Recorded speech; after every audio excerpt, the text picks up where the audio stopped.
later, right? Dave might join later, yes. Yeah. Okay. And Rob might later. So Chick is thinking about coming back. Yeah. Oh, good. And we've got an interesting way of introducing. Obviously, I'm telling you as players, your characters will have to react accordingly when it happens, but it isn't going to happen until the end of this scenario. Right. Okay. As Thomas or as something new? Thomas. Good. I had a kind of offline chat with him, and he's managed to solve some of his family challenges, I think. Yeah. Okay. He said the kids adopted and got divorced. That's going to be interesting. Last I saw him, he had Warpstone, blew up in something like that, and he's coming back. Witch Hunter, what the hell are you? Exactly. I think the brilliant way is the wizard teleports him out of there. Well, we'll find out. Well, is what he comes back as. But if he's got tentacles coming out of him, I'm just going to shoot him. Or he comes back as Thomas Casper, the friendly ghost.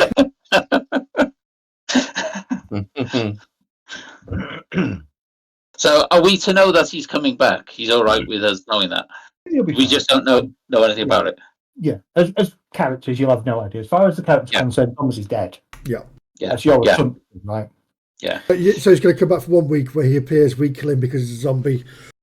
Yeah, exactly. Yeah. Glowing green. Yes. I'm thinking about making him come back as Thomas the Tank engine. Thomas the Tank Engine, yeah. Thomas the Skaven. Okay. All right. So. Yeah, Skaven, I'd also instantly shoot him. Yeah. I just thought I'd let you know, just so you're not surprised when he does come back. I'm just waiting for the right opportune moment to introduce him again, and I kind of know where I want it to happen. We'll just have to see what. Just have to see when you get there, basically. Brilliant. I'm really looking really forward to him coming back. I think that there was some interesting stuff that was about to kick off with him and. You two were bounced off each other. It was great. Yeah. When he had to leave, because we'd been doing a little bit of planning together, trying to figure out what our characters were and our motivations, and we had some ideas that we didn't get to bring to fruition. It'll be great. And you know, again. The thing that I would stress is, you know, we're all friends at the table, right? And I know characters might not agree with each other, but we just got to make sure we don't fall out as individuals with each other. There was a couple of times when I think there was a bit of tension, possibly because we weren't understanding the position of each other. So, you know, when he does come back, and if he carries on in that vein, it's a case of just trust me, and I'll stop it if it gets wrong, if it goes wrong. Okay, I had that problem between Kurgan, the character, and Dart, the person, which I didn't realise to start with. Yeah, that was right at the beginning. He misunderstood what.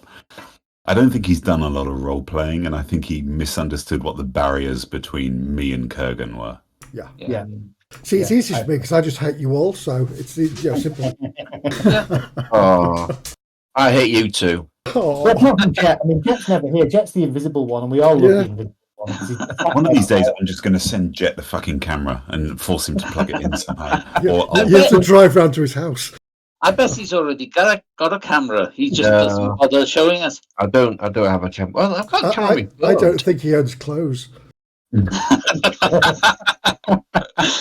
got a string vest and that kind of thing. You're from Hull, so you never know. I totally respect your privacy, but it's a shame that you're not on camera as well. Yeah, well, it's that's the key thing. Is privacy. Yeah, no, I get it. No, I understand it, mate. Yeah, it's not a problem. But it doesn't phase us. Right from day one, you know, over 100 weeks ago, over 100 gaming weeks ago, you chose to be not on camera, and that's fine. We respect the invisible Jet. I do think your icon should be that invisible man icon, though. You know, the floating hat and the glasses, and a trench coat. Oh God, yeah. That reminds me of a comedy program. The hand glasses. Was that the hooded cloak? I'm thinking now. Hey, wait, guys! We've made Jet speak more in the last 10 minutes, and he's spoken in the last 10 episodes. I know, he's going to burn out before 9 o'clock. Yes, this is true. This is true. Trust me. I've got a plan for Mr. Volkwin, and he's not going to be happy. Oh, All dear. right. I've been saying this for months, and it's going to happen. Might even happen tonight. So Oh, my God. let's recap last session.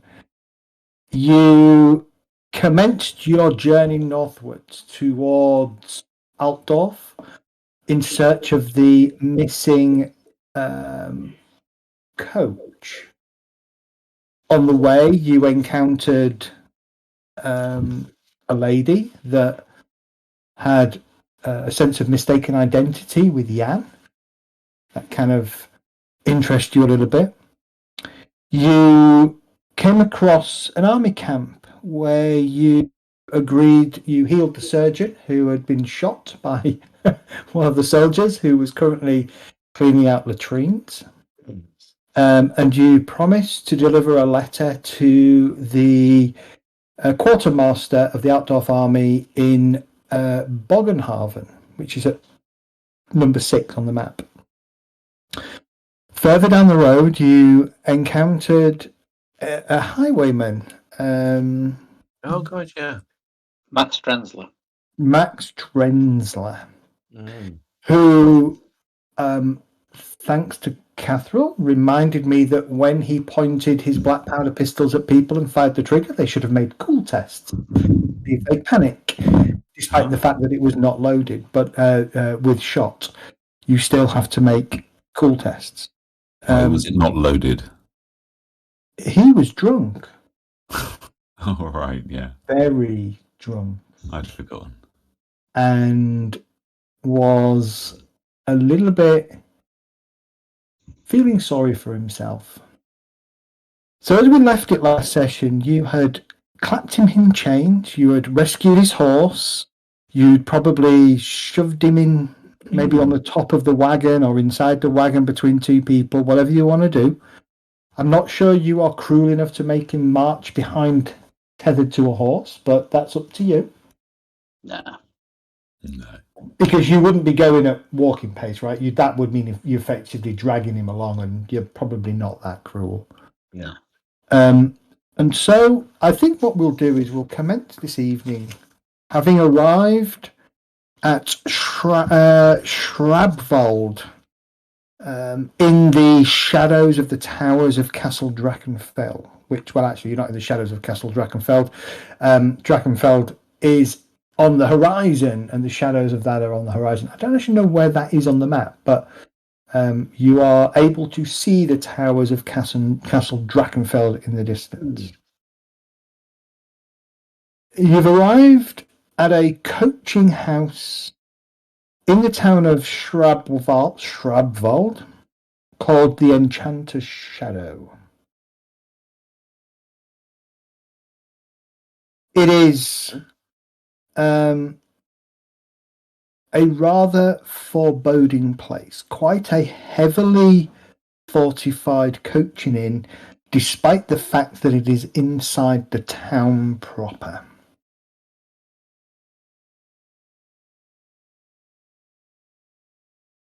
Okay, so how big is the town? Does it have like a town square with notices and things like that on it? Yeah. Okay. I'm gonna see if there's any bounty notices up for Max. Okay. There doesn't appear to be, no. Look, I'm going to be looking out for the town guard anyway. As soon as I see anybody of notoriety, well, of importance, not a common constable, I'll explain what the situation is. Give me a perception test, but make it average. Didn't we have to take him to Bogenhafen? Or am I No. imagining that? Yeah. No, that's the letter you've got that you need to take to Bogenhaven. Oh, right, okay. Yeah, let's ask him for some supplies. There's something else that was happening at Bogenhafen as well, but I can't remember what. Yeah, there wasn't. Let me do this and I'll have a quick look.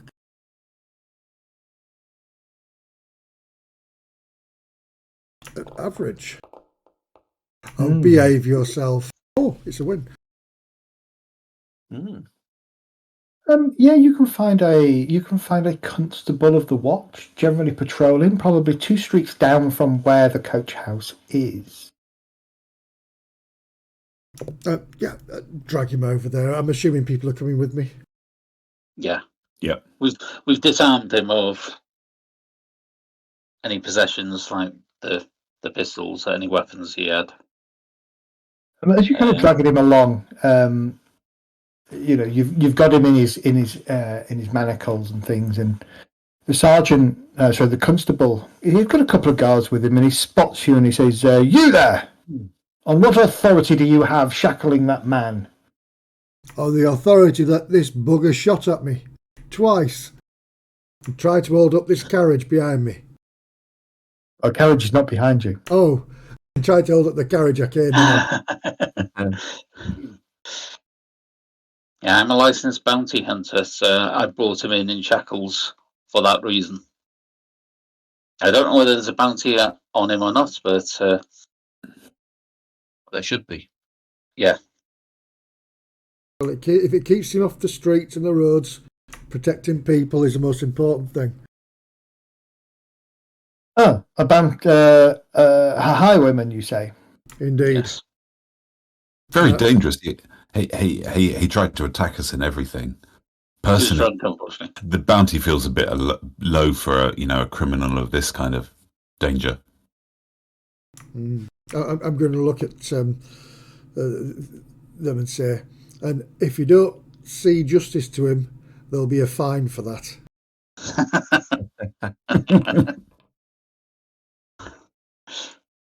Well, bring him to the station and we can take a look at the books to see if there is a bounty on this individual. Do you know his name by any chance? Stresler, or so he tells us. Well, follow me. Takes you probably 2 or 3 more streets further into the town. It's not a huge town. Probably a couple of thousand people, maybe, in terms of, 1,800 people to be precise. That's and part of the barony of Oostervorbergland. Oostervorbergland. Yes. Oostervorbergland. Easy for you to say.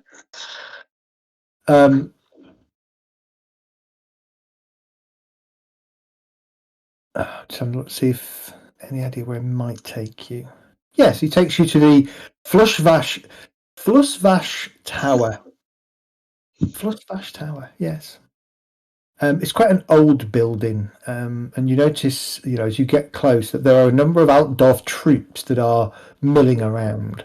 And now you kind of look that the constable that you're talking to he seems to have a uniform that represents maybe the general outdoor army in terms of colour, but also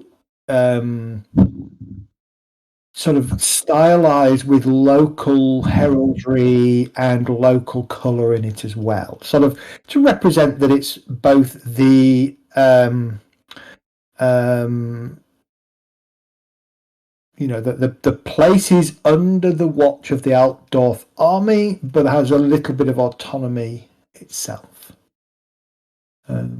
He takes you into the building through the gates and into the watchtower.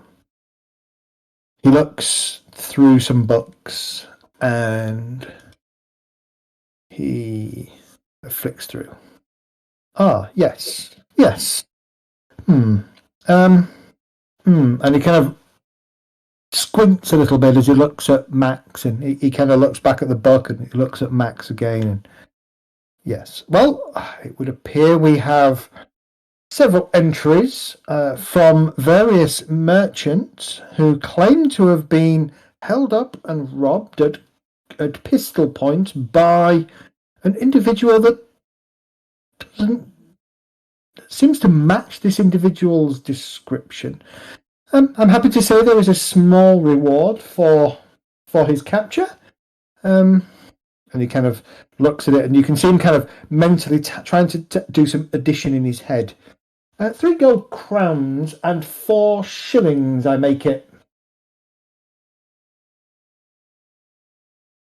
He tried to murder us and our companions that we were guarding on this journey. That seems a little low. Yes, the key word in your statement there, miss, is pride. Had he succeeded, then yes, the bounty would be significantly higher. There is no record here of him actually murdering anybody, just holding people up at gunpoint and threatening them. But that's a question of time, and the amount of money he must have made from unwary travellers surely deserves a higher recompense. Don't make me use words like remuneration. Give me a give me a charm roll. Ooh, charm. Charm. Challenging? Yeah. Come on. There you go. Oh, very good. Well, I can, yes, well, I can dip into the discretionary fund. I can add 2 more gold crowns, for a total of 5 gold crowns and 4 shillings. I think you'll agree that does represent a fair amount of compensation for the perceived imminent threat to life. Work for us. Now, just to be clear, between the characters here, who is actually in this conversation, who is not in this conversation right now? And I assume you know where I'm going with this. Yeah, I'm here. Well, I'm there. I'm there because I'm the bounty hunter with my manacles on him.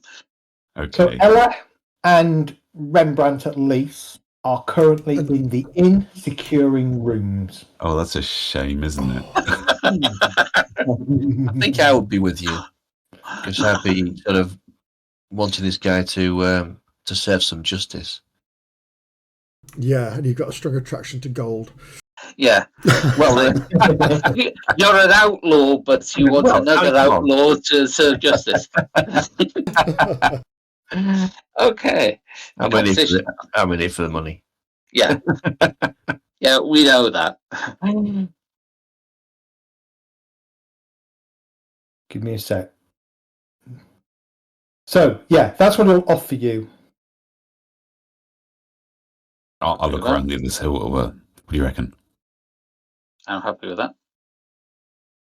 Yeah, it seems a fair day's pay for a dangerous customer like this. Now, let's be clear, friends. I mean, we've clearly gone out of our way. We've gone the extra mile amongst the 1, 2, 3, 4 of us to bring this person in. We don't need to talk about the extra money to Rembrandt and the other name that I've forgotten. Ella. Ella. Okay. Let's not be like that. We're all in this together. They shared as much. I mean, did you see what Rembrandt? Sorry, I always have the brain fart. Not just me. It's the age, Millie. We're both like that. Yeah. What danger Rembrandt went through chasing that man down? Okay. We can tell them about the extra gold coin we got on the bounty. Doesn't the boss need anything? We're all in this together. I mean, we are, but some of us have gone the extra mile. I know you have run up behind large monsters and things and clonked them on the head right near death. Oh, well, they don't call me the Troll Slayer for nothing. Aye, that's true, Kay, the Troll Only Slayer. you call yourself the Troll Slayer. Madam, I'm tackling him. Are we okay with this then? I take it we are. How you choose to divide this money between yourselves is none of my business. Sign here, and he turns the book round and he points to 3 places where he's put an X next to it to say that the bounty has basically been cleared or claimed. I'll tell you what, sir. If you round it up to a straight 6 gold pieces, you'd solve this messing around about who gets what and this and that. Will it get you out of my hair in the next 10 minutes? It certainly will. Because it's drinking time. Very well. 6 gold crowns and not a penny more. I'll spit in my hand and shake his hand. Here and here. Yeah. I'll read it and then sign it. And I'm going to look at Lanwin and say, nice. It's just a general description of an individual, and the fact that different merchant guilds or merchant houses have put bounty on the removal of the individual from the danger on the roads. So, does he want 3 different signatures or a signature against each of them? He just needs a signature against each one. Okay, to I'll sign state that the bounty has been claimed. Right, I'll sign all 3 then. Okay. And then I'll unshackle him. It's all yours. Very good. I wonder if the bounty hunters should have licenses. It's when I actually read up on changing careers, it mentions about getting. Actually, let me find the actual description. And you also need your own theme tune. It's under the endeavor. That's the word I'm looking for. So 195. It was around there. Okay, you get 6 gold crowns in total. There we go. It says endeavours represent the time spent on this endeavour represents making the appropriate introductions, doling out bribes, acquiring permits and licenses, advertising and similar activities. So I don't know whether bounty hunters specifically get a license, but if they do, I've got one. Yeah, I would say a bounty hunter should probably have a license to operate, for the very fact that dragging people through a town in shackles could get you arrested. Yeah, exactly. So the only reason I announced I was a bounty hunter was I have a license to prove it. So I think and he'll double check the license, and actually he'll ask you to write your, for want of a better description, let's call it your badge number, your license number, as a legal outdoor appointed bounty hunter, so that the claim has merit. Yeah. All right, so let's be clear. We get 1 gold crown each. Dave has just joined, I saw, so somebody will need to remember to tell Ella, and that's not me because I'm never going to remember. I will add 1 gold crown to Ella's character sheet. I was going to say, I could hold the 1 gold crown for her for now if you'd like. I think he'd be happy with us reminding him, but Zed's way is better. I've added the 1 gold crown to Ella, so she's good. Evening all. Hello. Evening. Hi, Dave. You need to add 1 gold crown. Any particular reason? Yes. We just handed in Max Dresner. We negotiated a little. The drunken highwayman. Yes. The fact that I'm a drunken highway. No, he's a dandy highwayman. No, he's a drunken highwayman. Yeah. Reflection from my glass in my head. All right. You return back to the Enchanter's Shadow. You spend a fairly typical evening here. Again, it costs you a few shillings and probably 2 or 3 shillings for the night and the food and the company. And once again, you find yourself being told to be ready by 8 a.m. and you find yourself having to drag Jan out of bed at 9 a.m. and throw him in a trough of water and get him up and onto the wagon. Are we still escorting the other caravan? Was this their final destination? Yeah, no. They're going all the way up to Oggenhaven. Are they going to Boggenhaven? That was the other reason. That was the other reason. That's why in which case, we'd be up a bit earlier, wouldn't we? Yes. Yeah. Because they were quite eager to leave at the crack of dawn. They were. They were definitely eager to leave the crack of dawn. Ted, before we go to bed the night before, yes, can I take the stage by the fireplace and tell the story of Kay the Troll Slayer You absolutely can, yeah. The reason I'm doing this is exactly because of what Medi just said, which is only you call yourself Troll Slayer, so I am trying to spread the legend of Kay the Troll Slayer. Okay. Give me Oh fuck, here we go. an entertain. So you got 5 points in entertain any. So you need to decide what that any is. Maybe that any is storytelling. It's storytelling, very much so. I'm not going to start singing or playing an instrument. Give me an entertain roll, but I'm going to let you do it at average because you are telling a true story. So there is a bit of gravitas about it. Oh no, reroll. Definitely rerolling that. Reroll. Hang on. Yeah. Hang on. I'm not having any of that stuff. Right. And obviously, the reason I'm doing this is I'm trying to spread the legend and also tips. Yeah. Okay. Sorry, tips. Tips, you filthy bastard. In character. Okay. So,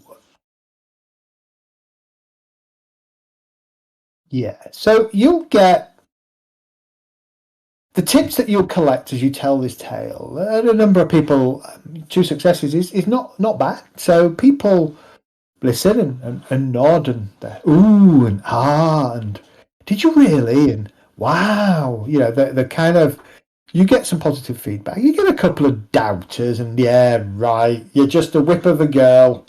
How did you kill a troll? Bet you've never even seen one. Oh, shush up, you miserable old man, and that kind of thing. There's a bit of crowd banter going on. I'm going to say you get 2 shillings and 9 brass pennies for your effort.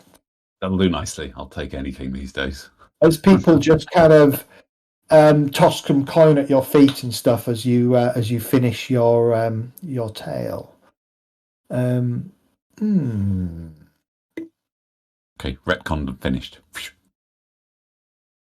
Are there any stores open or anything at this time of night, or is everywhere closed? I would say by now it's very late in the evening, so things are closed. Okay. Will they be open before we leave in the morning, or no, you are going too early. Okay, that's fine. Why, you have to gunpowder, aren't you? Yeah. But we can't use it yet anyway, so... It would be easier to find that in Bogenhaven. Yeah. No harm in collecting though, right?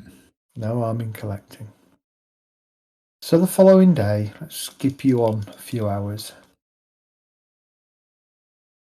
Set off on the road again, early-ish.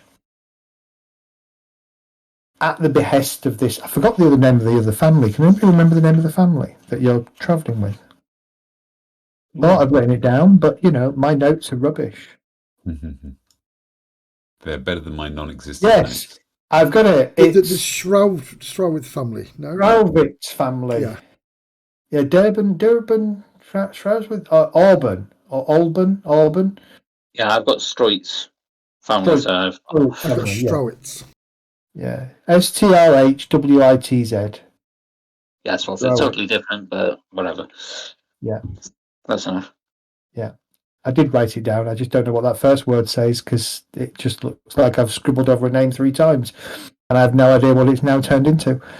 Again, they're keen to get on the road. They want to be up at Bogenhaven as quickly as possible without delay. They see no reason to sleep in the morning.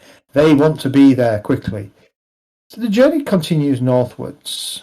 And again, for the best part of the day, I don't know if this does this. Let's have a look. No, weather is not a valid chat message. That's a shame.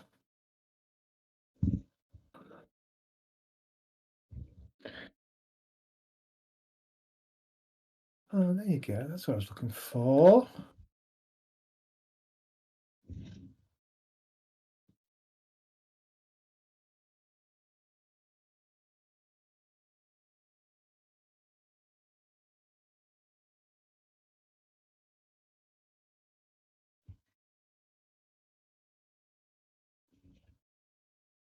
There you go. Okay.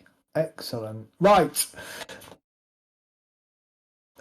So you head northwards. Again, the road is fairly pleasant. It's a early fall. There's a light drizzle in the air. So those of you who are riding or choose to ride shotgun will get a little bit wet as you travel northwards. But the journey is without trouble. You pass other traders and merchants heading on the road, mostly heading southwards. Many hail you. You stop for a fairly meagre lunch at a smaller coaching station, but Jan is keen to Jan and the Strauvics are keen to continue onwards to somewhere that they can stay that is a little bit more secure. And that place arrives as you get to sort of close to 7 o'clock in the evening. You arrive at a heavily fortified coaching inn that is very busy. There are several other coaching, coaching. What's the word I'm looking for? Coaching companies, coaches. Yeah, it just doesn't make sense, does it? The coaches. Yeah, the coaches.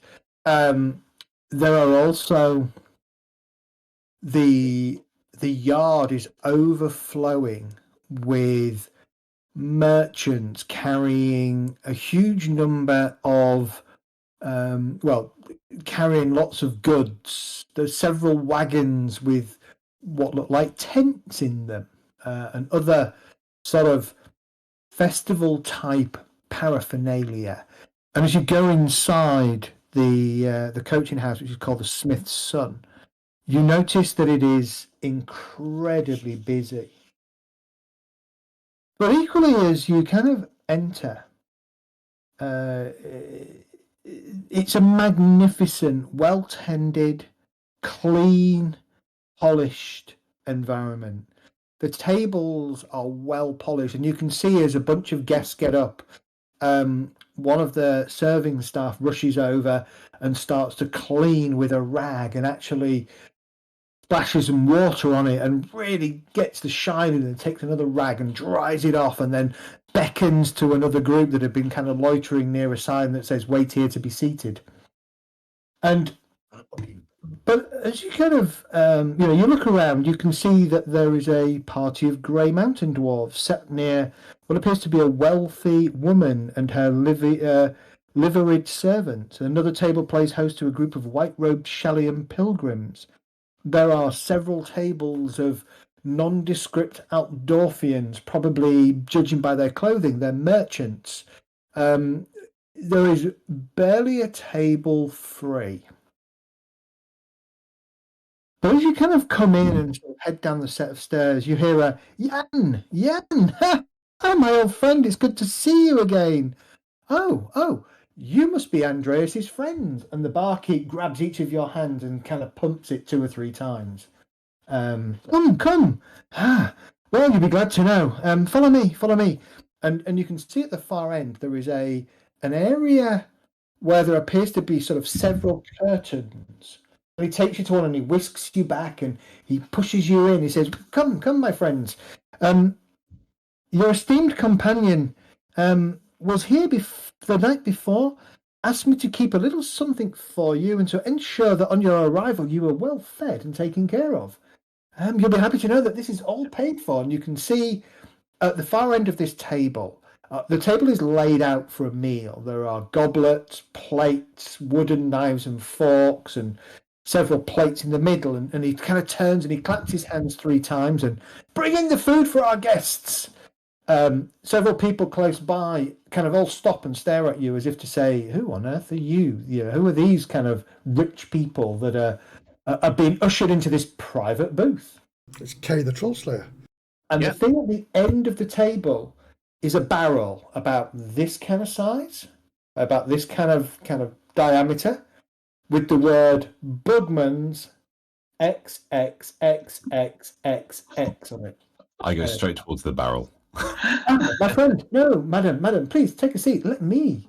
We won't want this precious drink to go to waste. And he immediately kind of grabs the goblet from in front of you and the flagon, and he kind of turns it. He says, "There's enough, I believe, for 2 pints each. I hope that would be enough to slake your thirst. Obviously, this and the food has been paid for. If you wish for any more drink beyond that, then that will be entirely up to you and your pockets. But yes, Master Andreas bid me that I gave you the best I possibly could for the evening.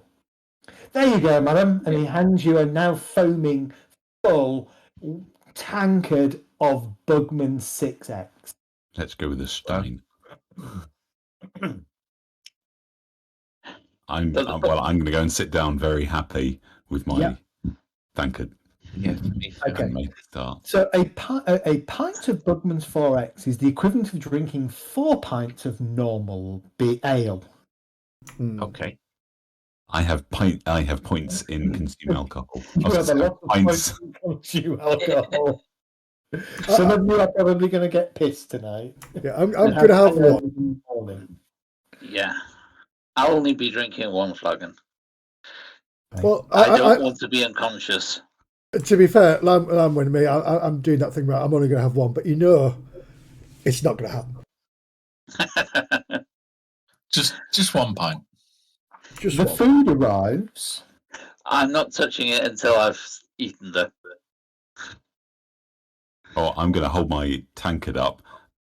I guess specifically towards Rembrandt with a kind of cheers and just. Rembrandt nods and takes a good quaff. He's not going to down the thing. I'm not downing it, but he's going. You don't waste Kay's good being beer, Kay.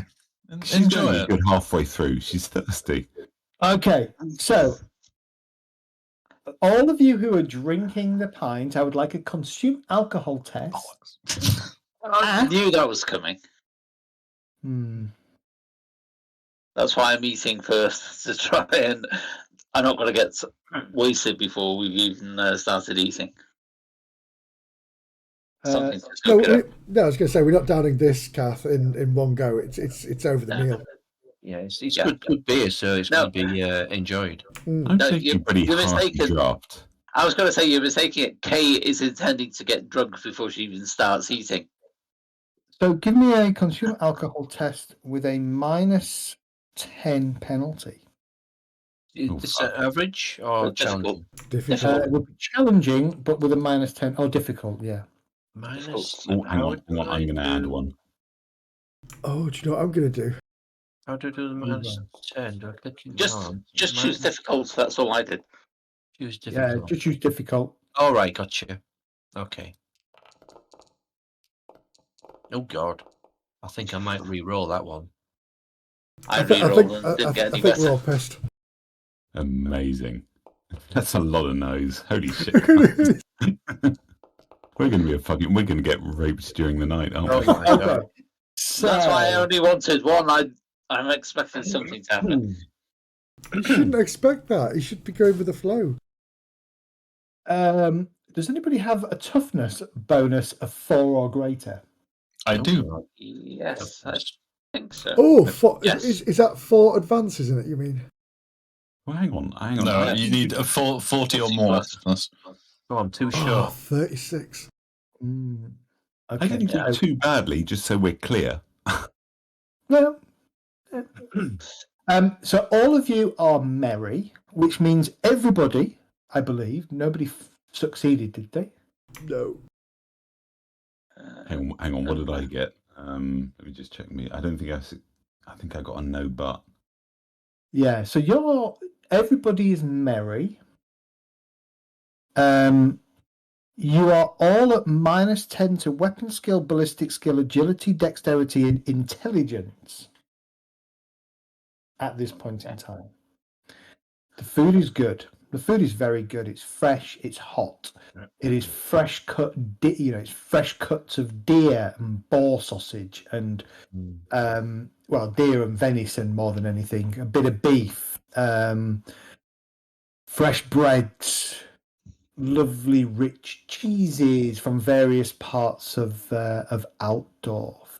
God, that sounds amazing, Zed. I know, doesn't it? Just, and you're just enjoying it. It's beautiful.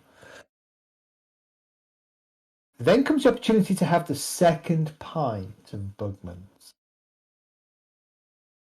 Oh yeah, definitely. I'm sticking with the first. I will definitely be having a second pint. All right, if you're having a second pint, me I too. need you to make another roll.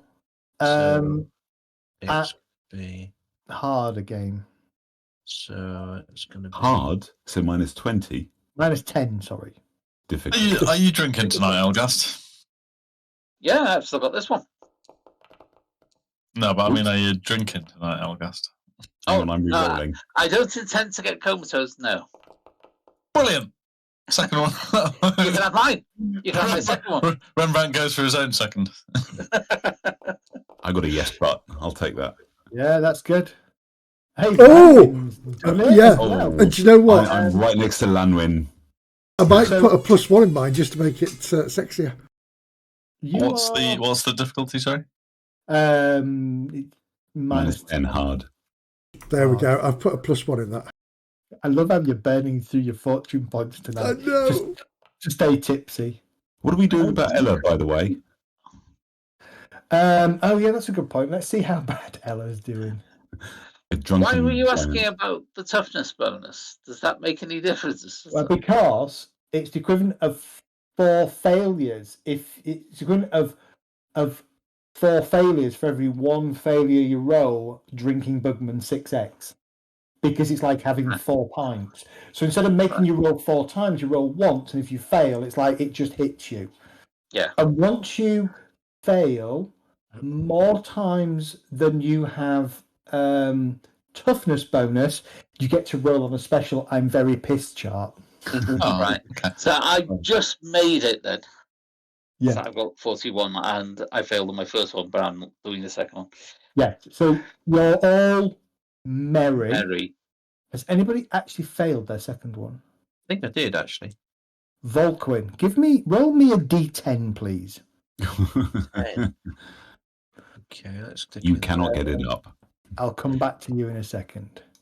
Okay, okay. Yes, the Nobrots come back. Just pour Red Bugman's on it, it'll be fine. Ella's first pint, she doesn't really register it. She succeeds.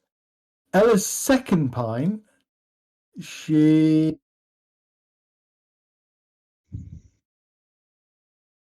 No, Ella's absolutely fine. She's probably tipsy, but she doesn't actually count as failing. You rolled a 5. I'm probably hugging her and saying I fucking love you at this point or something. Oh, she could probably have my second pint. Looking around, Lanwin, this is great. Looking around, you're classed as stinking drunk with the effect, why is everything wobbling? That's On your turn, you can either move or take an action, but not both. I'm going to assume that the table isn't steady, and I'm going to try and move the table to make it so that it's steady. Okay. As you're all drinking this Bugman's, Lanwin grabs the table and Volquin. at an angle and pulls it in to try and kind of hold on for dear life. This table's rocking. I'll try and move the table so it's all obscure. It's all cocked. There's some great ones. The best one is obviously number 10 is always the best one. Where was it? Where was number 10 again? You die. No. Number 10 is like, how did I get here? Do you just wake up in the next adventure? You wake up the next day massively hungover with no memory of what transpired. In that case, I try and steal 2 gold coins. I've rolled a 10 a couple of times then in my life. I'll take you all. The other one is I'll take you all on. You get animosity to everybody. The other one is you're my best mate. You lose all your animosity and prejudice. Dear. Yeah, they're great. Those stinking drunk things are absolutely brilliant. Lanwin, give me a challenging. Right, so I need to roll. Do you say very hard? Yeah. Yeah. Okay, here we go. Oh, fantastic! Okay. I'll take that. You are steaming drunk. You are just. I mean, everything is wobbling. Nothing is standing still. And Can I collapse on the table and slide slowly off and then under the table? yeah, you can. Yeah, yeah. About 10 o'clock at night, you're all done with your second pint. You've all, or those of you who've had it, you've all eaten your fill of food, which was absolutely amazing. And you hear this thud. And you look over, and Volkwin's not there anymore. I'm under the table, hugging a table leg. Or somebody's leg. Well, that's a good point. Yeah.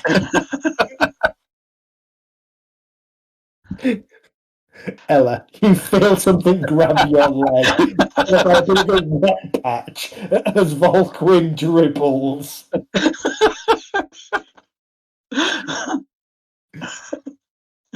you try and look nonchalant while you're shaking your leg, and that just makes everything wobble even more under the table, Volkwin. When you get stinking drunk, don't you have to roll something and you get? Yeah, he did. Yeah. He rolled. Yeah, everything wobbles. Oh right. Because there's one thing you can get inspired, can't you, or something? Mm. Yeah, you can get like it's either Boggenhaven or something else, courage, which gives you bonuses to things. Forget your animosities, gain animosity to everything. I'll take you all on. Come on, you slags. It's a shame we didn't roll that. Actually, that would have been quite fun. That'd be great. Yeah, definitely. The rest of the evening passes. You manage to drag Volkwin up to the common rooms where you're staying, dump him on a bed, spend the next sort of half hour, 45 minutes trying to fall asleep, listening to him snore. I think I'd probably roll over and throw up over the side of the bed. Yeah, there's a bit of that as well. Yeah, So you have two problems the following. You have a couple of problems the following morning. You know, first and foremost, the Strovitz family want to leave early. The second problem is Jan's very pissed, and the third problem is, the second problem is, the third problem is, so is Volkwin. Yeah. Well, I'm obviously going to go and get a bucket of water and chuck it over Volkwin's head. And then probably drag him out of bed by his feet. Watching Volkwin, give me a cool test, please. Just a straight up challenging cool test. Challenging cool. Okay. Let's roll this. Yeah, first bucket's not doing anything. He snores, splutters, rolls over. Come on, Rembrandt, give him a slap. We're never going to get out of here on time otherwise. How heavy does he look? How heavy does he look? How heavy is he? I think we discussed it was 10 encumbrance to carry a person. Yeah, it's 10 encumbrance to carry a person, yeah. I'll give him a bit of a toe in the ribs and see if he stirs. Do you wake Volkwin? I do. Okay. Do I need to do a cool test for this? No, you can just choose to wake if you want. Yep, I'll wake. Okay. I'll grab the empty bucket and then I'll throw up inside it. Okay. I'll see. There you go, lad. Bring it up. These are all your best mates, these are. We're leaving in 5 minutes. Get your ass up. For fuck's sake, bro. Is there a well or a trough outside? Yeah, there'll be a trough outside for sure. For the horses, yeah. Yeah. If he isn't moving pretty quick, I'm going to drag him to get washed. Okay. Face first. Head first into the trough, completely soaked. I'm not going to drown him. We'll make sure he doesn't drown. But I'm going to keep dunking him until he's awake. As you come down into the kind of down from where you are, down through the common room to go outside, you notice that there is a dwarf in a corner. Looks to be in a similar kind of state that Volquin's in. And the only difference is this dwarf has not woken up. And his beard looks all matted and stuck to the table in the remnants of the ale flagon that he's knocked over in his drunken sleep. You recognise him as the dwarf that was part of a small group of 5 dwarves in total. There was no sign of any of the other dwarves. Is the barkeep on? Yeah, barkeep's on. And morning. Is young Master Dwarf all right? He seems a little bit worse for wear. Well, let's say he didn't have the bugmans, but he might as well have had the bugman. Think his friends left him to sleep it off. Don't know where they've gone mine. I did hear him talking about going into the Schaffenfest up in Bogenhaven. They didn't seem to be happy about it, though, but that might be where they've gone, I don't know. Why aren't they happy about it? Well, not one for me to kind of tell too many tales, but they didn't seem happy with his choices in life. Said he was always drunk, misleading them. Every time he said he'd got a score, mining and all that, it turned out, from what I could understand, that never did pay off. So, yeah, I heard him whispering this morning that we're just going to abandon him and leave him to it. Maybe the guy just needs a break. Yeah, probably. Be a while before he wakes up, though. Can you hear him? And you can hear this, like the table is vibrating from the snoring that's coming from his mouth.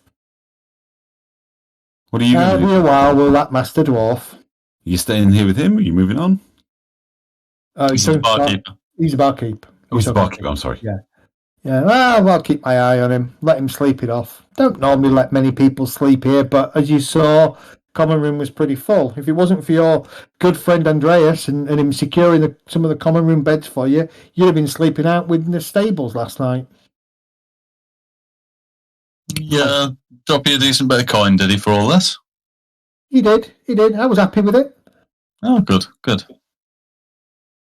Seems our employer likes to take care of his... Yeah. Everybody say hi to Lisa, by the way. Hello. Hello. Thank you. At the door at this point, the door to the common room is a very bleary-eyed, alcohol-smelling, like in a haze of alcohol, Jan. You coming or not? Bloody family want to get a move on.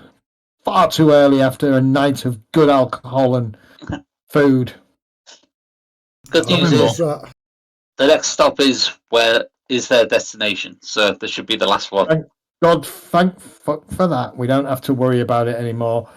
Are we getting paid to escort them? Can't remember. Yes, they said 20 gold. Yeah. You wish. Wait, You're funny, you are. You riding shotgun with me? I will do shotgun again. wait, Let's go. Were we trade? Who did we escorting? Can't remember. The Strowitz family. Any idea what that dwarf's called? The barkeep. I think his friends called him Gottry. Gottry. All right. Well, if we see him somewhere, we'll let them know where he is. I think we better get on the road. Yeah, you all kind of get on the road. You're probably 10 minutes behind the Strowitz family. Jan kind of slaps the horses and gets them up into a lather as they head north. You're all bouncing in the back. Volquin, the bouncing is getting really... things are still wobbling. No, I'm actually got my head stuck out the window. Never heavy bound. You turn out like a dog. Are you not leaving a trail so you know the way home? I'm riding on the other side of the carriage. Is anybody else riding the other horse? Because you now do have another horse. Yeah, I'll ride the other horse, and I'm doing the same. I'm not going on the same side as Vulcan. Well, the journey north. Let's have a look. Yep, there he goes again. It's probably lunchtime before Volquin, you start to feel human again. Right, I'm not going to be eating any lunch. Your mouth feels like you've been eating a very hairy badger. Oh, God. Vulcan, get some bread inside you, for God's sake. You need some carbs. And you sit there kind of going, as this, you just feel like you got fur all over your mouth. Yeah. And a thing of crusty bread is thrust in your hand, and you're like, oh no, not yet. Not yet. Get it down, you Vulcan. The sooner the better. Need some meat. A haunch of rabbit gets passed to you. Oh, I hand over my flask as well, obviously, my hip flask. no. Oh, my Oh, God. Here the dog. The dog is incoming. Just a sip. Not too much more. I'll tilt my head back. I open the hip flask and I'll let quite a bit go into my mouth. There's a good lad. And then I'll top it. I'll put the top back on and pass it back. Make sure I give him a good slap on the back. I give that flask a quick wipe as well. Well, that's why I poured it rather than actually. I didn't drink when I poured it. Oh, sorry. That I was thinking the same. Oh, bastard. Okay, I've made a screw up here.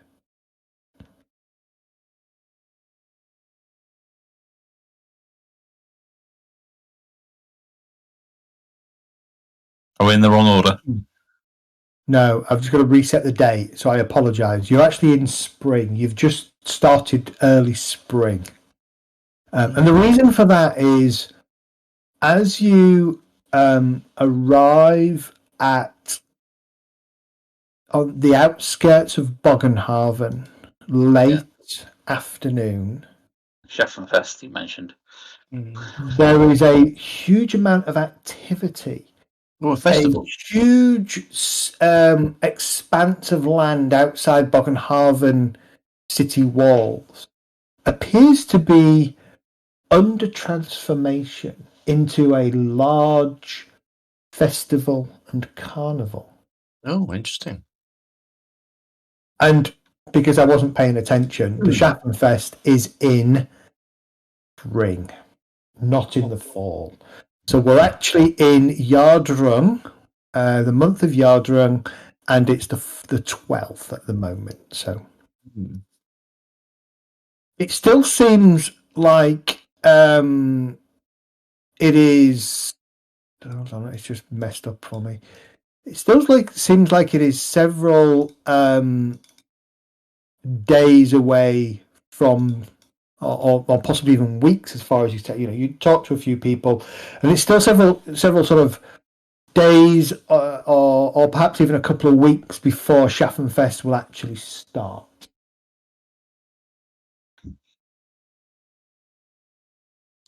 You've all heard of Schaffenfest. It is possibly one of the Reichland's largest festivals. Well attended. People come from all over the Reichland to be part of and to participate and enjoy everything that Schaffenfest has to offer. Typically,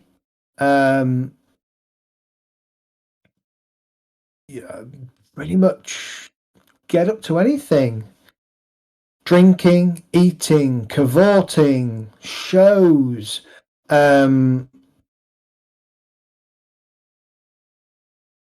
fortune tellers, all sorts of general stores, people selling wares from all over Reichland, and even some people selling things from further afield. And it looks like something. I don't know that any of you would have necessarily ever attended it, and you're early at the moment, but it's certainly something that looks like it could be very interesting. You stop at the journey's end, a well-appointed and popular coaching inn on the just inside the Bogenhaven city walls. Kind of as we're riding past all this, Rembrandt sort of motor Delgas and goes, "Oh, it's quite interesting, really. Maybe we're on our way back down to Ubersreich in a few days. Good idea. Stop it again. Well, Lanwin's going to. Hopefully, we'll have a bit of spare coin by then as well. That's Yeah. true. So there's that much here that we might not have when we leave. You don't think that people here will need something picked up and brought back from the city, do you? I would think For so. a little, from Altdorf, maybe for a bit of coin. This many people, there's bound to be demands for things.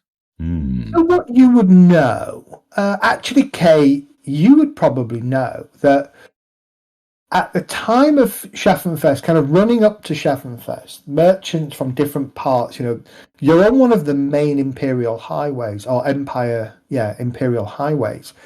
And quite often there is coin to be had. From your perspective, it would have been tying up mercenaries, swords for hire, with merchants looking for bodyguard and protection on the road, where you can be the middle lady and earn a few coins doing, putting two groups together. But you would know that certainly from Weisbruck to Bogenhaven, you can make some coin, and you assume that the opposite would be true. Coming down from Altdorf, you would be able to get. You would be able to. Sorry, Ubersreich. Did I say Weisbruck? Yeah, Ubersreich. You would be able to get coin acting as bodyguards coming south back from Altdorf. Okay, And things, the prep starts couple 3 weeks before the Schaffenfest begins. And so, your expectation is it's probably another 3 or 4. Yeah, probably another week, 5 days or so from Bogenhaven to Altdorf. So 5 days back, you're probably not far off. You're probably able to get some work heading south for sure. Okay, so we'd have to get up to Altdorf, and then on our way back, we start picking up. Yeah. Okay. All right. Yeah, because remember the job we're doing is to find out what was attacking caravans, wasn't it? Yeah. Don't forget to deliver your letter, Lanwin. Oh, I was already going to do that, but I was waiting for you guys to finish. Yeah, so I'm going to jump off the off the couch. Thanks to Jan, and then find somebody to give me directions to the Altdorf quartermaster. Okay. Bogenhafen. No, it's Altdorf quartermaster in Bogenhafen. Ah, okay. Yep.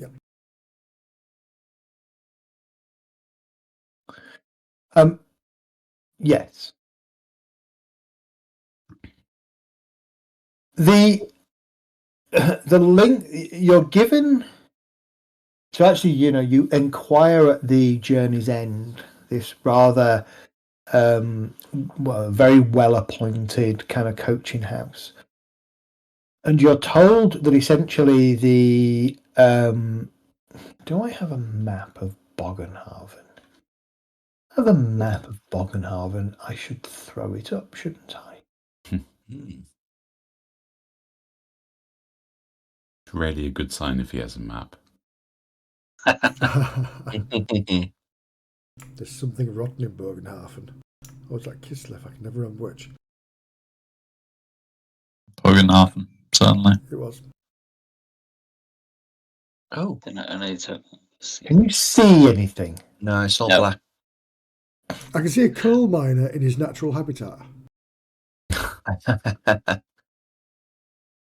Hold on now. No. No, we can. That's beautiful. During Schaffenfest, no less. During Schaffenfest. It looks like Cologne or something. Okay. So the coaching house that you're taken to is there. Here's where? Where again? There. Oh, right. yeah. Okay. I see. Yeah. You are directed. I've got to remember where this is.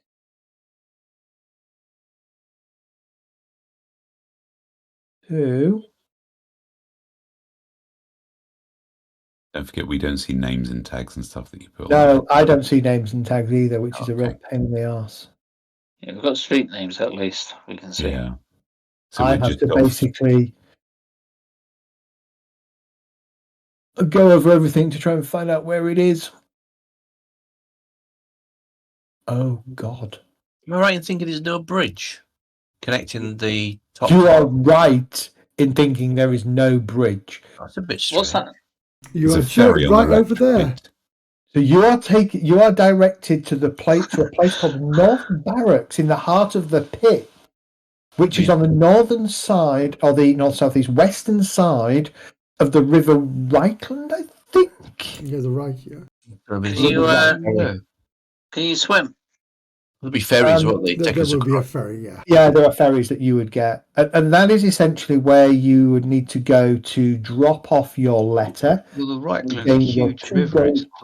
It's like massive. I'll be off then. Need to finish the job.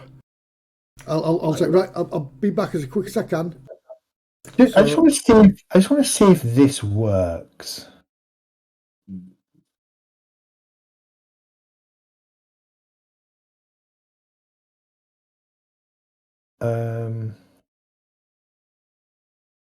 So if I go pay 2GC,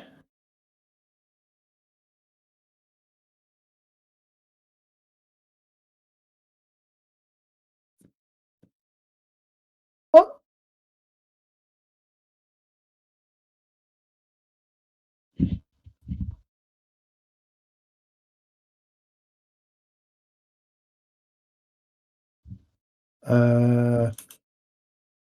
What's your character's surname, Medi? Oh. Lanwin Balderland.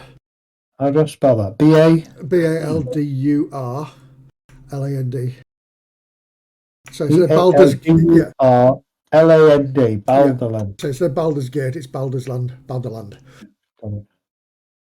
Which is a Germanic origin story, right? So makes sense. Yeah, which explains why there's David Hasselhoff. Baldur was one of the Norse gods, wasn't he? Yes. Those murdered by Loki, from memory? Yes. Most of them were. Yes. At some point. Fair point. Yeah, fair point. Lanwin, Oh. you should have just got 2 gold crowns added to your coach sheet. Wow. How? What? Why? How? How does that happen to all of us? He was delivering the letter. Yeah, I can't remember who it was before, but that'll do. I don't know if I can split. Oh, yeah. So let's try this. Right. So then credit. What? Split. What? I had to carry this message by myself. Lanwin, did you help take down the bandit? I did. How? With my wily bow. Okay. There you go. So I've just figured something out that I didn't realise exists. So you should all have had a card that appears with a button that says receive, and it'll tell you that you're all going to get 6 silver shillings and 8 BP. I've already clicked on that. That's what you get from the family. Oh, fantastic. Of course. Holy shit, I clicked on that and I actually received money. Yeah. Whoa, the game's broken. Things is working. I tried to click on it, but Guy beat me to it, so I clicked on his actual response. I was wondering why I didn't get it. Doesn't matter. Oh, nice. Okay. So I am kind of skipping over a few little things. So I'm going to try and get us towards the end of this now. Not for any other reason. Is there anything you want to do while you're in Bogenhaven? You can receive it twice, Zed. I just checked. Oh, let me check too. Of course he did. Don't worry, I'll remove it. It's just acting in character, aren't you? Yeah. Pretty much. I'll remove That's it. Don't worry. interesting because My button's gone, so I can't. It says no more credit instances left now. You Yeah. don't want somebody else's. Oh, When you I just stole Nick's. So what I Chick's. suspect is because Chick is still registered as a player, it splits it amongst the player characters or the players, not the active characters. Wait, does that mean our experience is being split between him as well? No. Well, it might have been, but your experience isn't split because it's not like D&D where you take 2,000 and split it between you like the old D&D. It's literally, if I award you 50 XP, everybody gets 50 XP. Okay, just checking. I've removed the money from my character sheet, just to be clear. Yeah, no, it's fine. You could have been holding on to it for. It's good. That means I can very easily just give you cash going forwards without us all having to just think about adding it. So What's more ringing, you can take it away. Let's take a 10-minute break and let's have a think if there's anything you want to do in Boggenhaven. I'm going to say Jan wants to get off fairly early the following morning, but we'll give you a couple of hours so you can have like till 10 a.m. in the morning, the equivalent of, to do any kind of quick shopping that you want. I don't want to shop Zed, but I want to see if there's anybody that needs anything taking that may not necessarily be entirely legal all the way up to Altdorf. Okay, I would need you to make a... let's have a look. You'd need to make a gossip test to figure out if there's anybody that fits that bill that you can get your hands on fairly easily. Okay. How difficult? Just challenging. We'll come back to that. Not challenging at all? We'll come back to that after the break. All right, of course, but back in a minute. Those people we're escorting, where do we find them? I can't remember.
Oh no, back. Don't worry. No, it's fine. They've all gone back again. Thank you.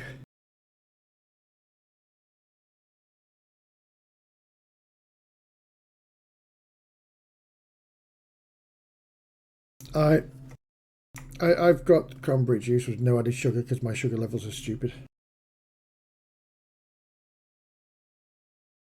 Of eaten. Yes, I had a full bag of popcorn, and it was worth it. We've got a nice double measure of knock and do. Oh, Never heard Gorgeous. of it. Okay.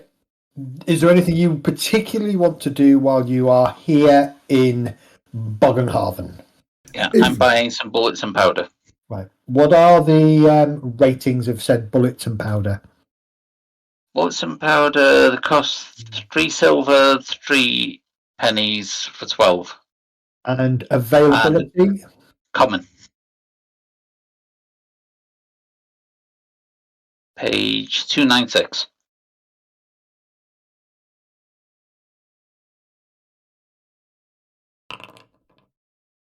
Okay.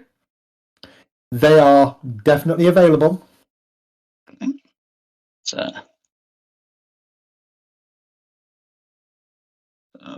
3 silver, 3 shillings per 12.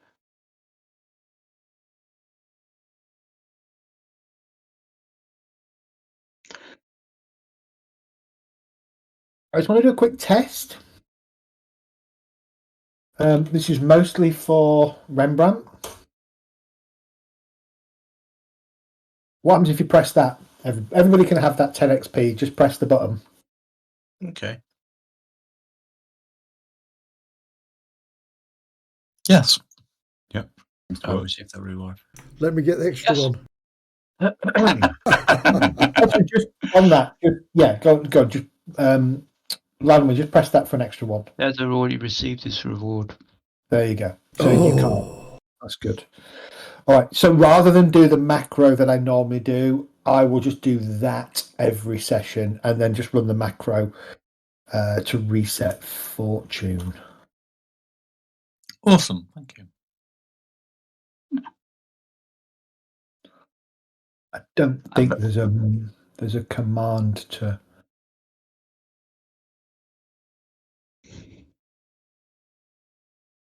Yeah, there's no difference. Right. Let's just do this for 1 second. Travel.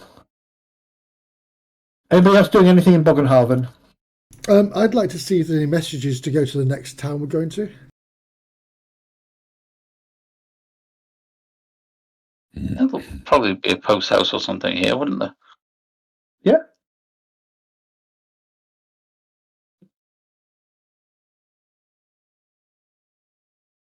It's not working. I don't know why that's not working. Okay. I'm obviously not doing that command right. There's supposed to be a travel command that tells me how far it is to go from point A to point B, but I can't get it to work. That might be because Bogenhaven uses an umlaut in its name. Stu. Anyone need to buy other ranged weapons or anything like that? Yeah, does anybody else want to buy anything else while we are here before we proceed onwards? I'd probably just stock up on travel rations. Okay. Healing potions. Healing potions don't quite exist in the sense that you think they do. What you're looking for is a healing draft. And each healing draft is worth 10 silver.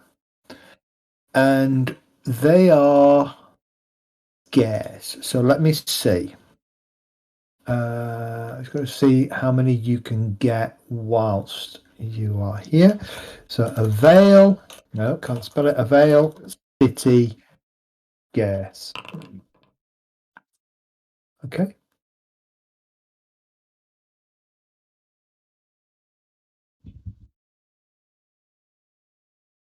Infinite number of them. There is a fair number of them. Yes. So yeah, you can effectively buy healing drafts if you want to at 10 silver shillings each. I get the impression You know Errol what they doesn't do? trust that. If you have more than 0 wounds, you recover your toughness bonus in wounds immediately. You can only use it once per encounter, so you can't be in the middle of a fight and neck 5 of them. You can only neck 1. Yeah, I'd like to buy 2. Okay. Did you say 20? That's 20 shillings, yeah? 20 shillings, yeah. And I can drag a healing. If you could drag it across to me, that'd be lovely. Yeah. Do you need I'll to take 2 be as a well. healer to do that, Zed? What are the limitations on it? There are no limitations. Well, I'll take the fuck out of one of them then. Yeah, I've bought a couple as well. Change that to 2. Thank you very much. Oh, I've done that. Right, I'll click on that. I'll do Actually, 20. yeah, do it that way. Okay, so you should be able to see on if you go to the items tab, you should see a healing draft there. Mm-hmm. The trappings tab. Yeah. No, it's all right. I can do it. Bandages as well. Okay, so who's buying them? Make one. Yeah, me too. Right, okay, let's start one at a time because I've got to do it this way. Right, so 1 for K. So you should have 1 healing draft on your character sheet. Got it. Lanwin wants. In fact, if you just type in healing draft under the items thing, it pops up there. Yeah, and then just drag it onto your character sheet and increase the number that you want. Yeah, that's what I do with the bulletin powder. Yeah. And then take 20 silver off. And then take 20 silver off for 2, yeah.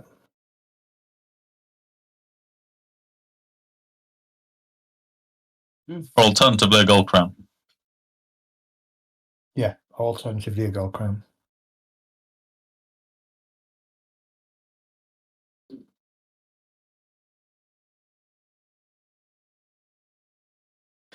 So, continue on our little journey, shall we?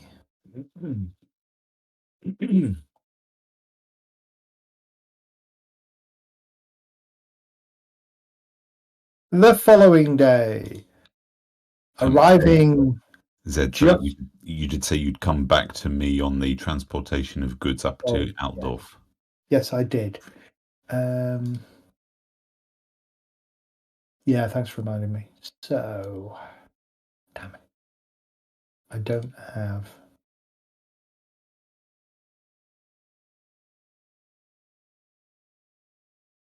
You can make it quick and dirty and just say you'll get 25 gold crowns when you get there if you want. It's just easier that way, isn't it? Wow. It is really, yeah. You didn't even try and keep a straight face then. Keeps the game, the game It keeps it flowing. flowing. You won't get that much because you don't have enough cargo space to generate, to take enough cargo to generate that kind of profit. Kay will quite happily leave people behind. Yeah. I could stuff it up Rembrandt's butt for now. But I've got some saddlebags if you want to carry a bit more weight. you are asked to take a crate, a very expensive spirit, total of 12 bottles of incredibly expensive spirits to an individual in Altdorf, goes by the name of where's that?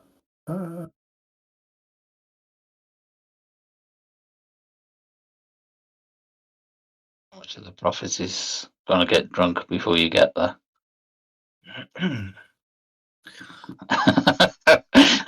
Funny, Volkwin's the one that coughed then.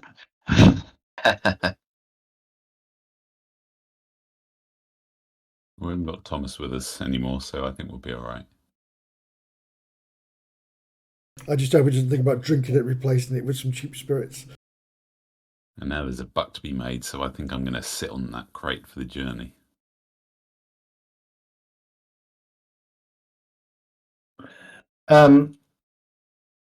Yes, so you need to take to Altdorf this crate of expensive spirits to an individual called Erdman Tempovener. God, Bennett, where did these names come from? Erdman Tempovener. Okay. Do I have an indication where I can find them? You will get 4 gold crowns for delivering it. Take that. Any idea where I'll find he gives you an address. Yes, he gives you an address. Got it. The individual that asks you to transport them is a member of the Altdorf army, a captain. Let's have a look. Augustus Emstadt. Bloody hell, hang on. If you need any help with introductions, I might be able to give you a hand. Augustus, what? Emstadt. So EMSSTADT.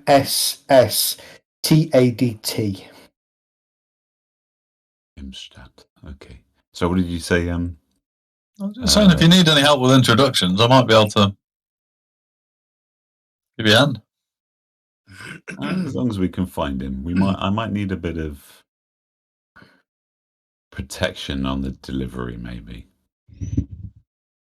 You know, and if I make these 2 gold crowns, I can give you 1.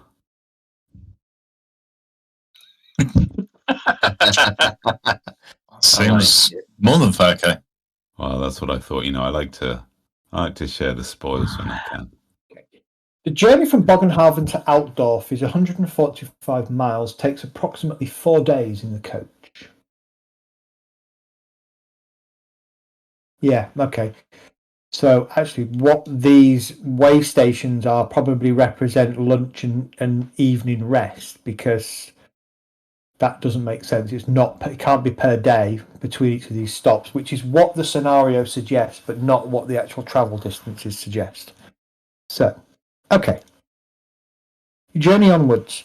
You travel for the best part of half a day, arriving at the Festival's Rest, number 7 on the map. A coaching inn popular with travellers to Bogenhaven, kind of the last main fortified coaching station before you reach Bogenhaven. And just like the Smith's Son or the Child and the Hammer that you stayed at before arriving in Bogenhaven, this one is also full of merchants and festival entertainers, wagons and things like that. As you enter, everybody give me average perception tests.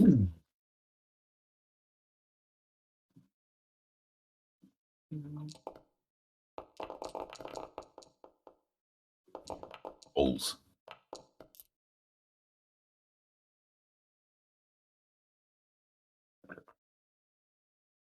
Oh, Landman did well.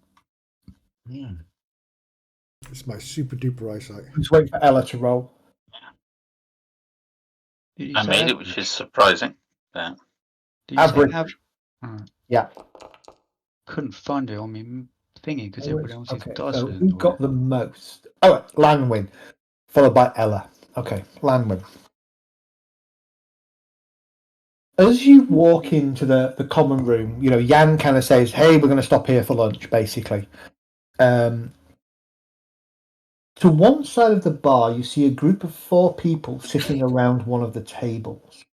City folk, by the look of them, fashionably, though inexpensively dressed. One of them is peering inquisitively at the group, and you notice with quite a serious look, and you notice him nudge one of them, gesture in your direction with his head, and then whisper something. Immediately that one kind of looks over, and tries, and at this point, Ella, you will see the same thing. Anybody else get positive successes? Elgast? Yeah, remember. Volkwin, I'd like to say Volkwin still has a hangover 2 days later. I was thinking that as well. It's head in my hands. The rest of you with successes, you all notice for a brief moment a woman at this table of 4 kind of looks up, fixates on you all as a group, and then looks back down really quickly, staring into her mug. And there's one with his back behind you, and he begins to turn, and you sort of see one in front of him just quickly shake his head. And then all 4 of them suddenly kind of lean into the middle of the table, and you can see them actually whispering or talking to each other. That's a bit queer, isn't it? Fashionably dressed. Fashionably, but inexpensively. So they're wearing the latest city fashions, but they're not wearing the top end of the latest city fashions. Anything distinctive about what they're wearing? Hats or No. certain collar or something? Is it outdoor style? They would appear. They would appear to be just generally dressed in an outdoor style. No purple sashes. No purple sashes. Oh. I was thinking the same thing. So fashionably dressed, yeah, they're just coated in purple. We're like, oh shit. Yes. That's a well-tailored 3-armed suit. Yeah. Yeah, if it happens often enough, I'm likely to just see someone wearing purple and shoot them. You're a cultist.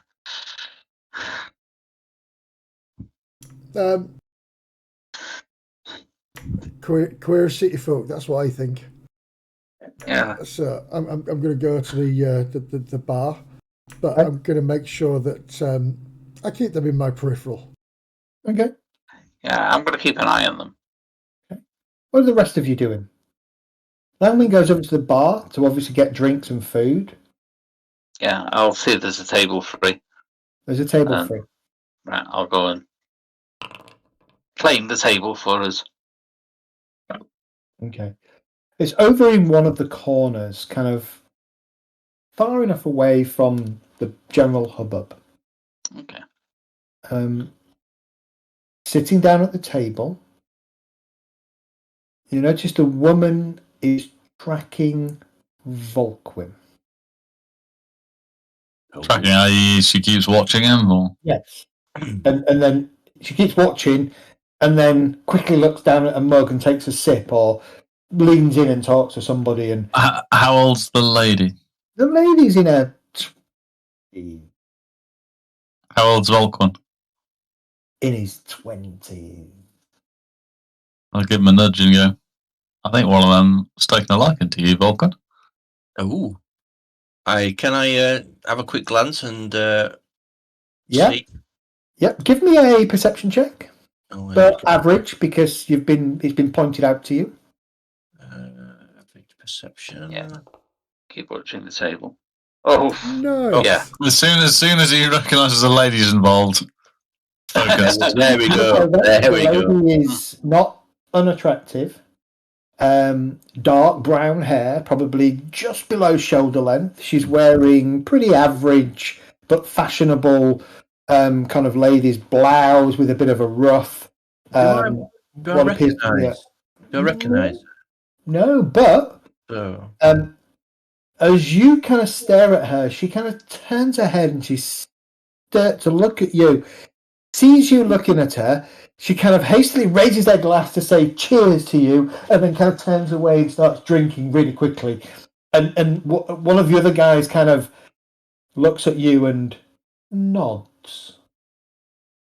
They look scared, or I think she's playing coy, that one.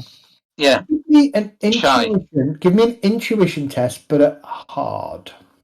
Intuition. Anybody who wants to pay attention to this, intuition, but hard. Certainly will be, yeah. I'll re-roll that. Oh, hang on, I can't. Yeah, no, I'm totally and utterly clueless. Shall I? Intuition isn't my strong point.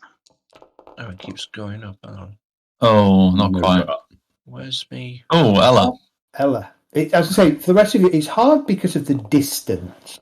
You're quite a way over the bar to really pay attention. Volquin, nearly. It's that hard that's killing you there. Yeah, Ella. Their body language to you reads confused. And confused and unsure. I think the fella might be into you as well. Oh, God.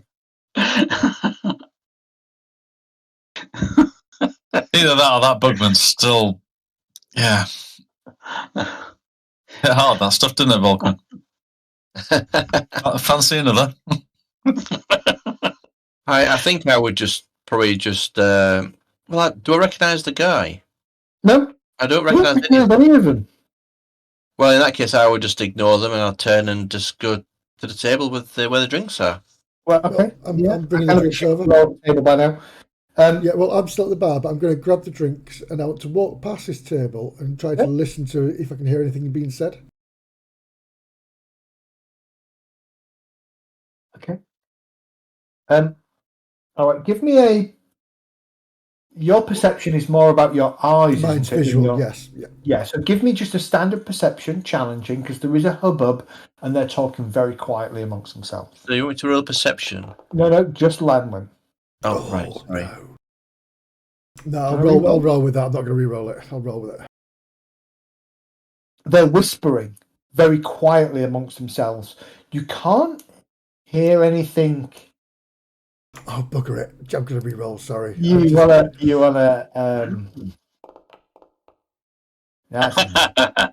yeah. However,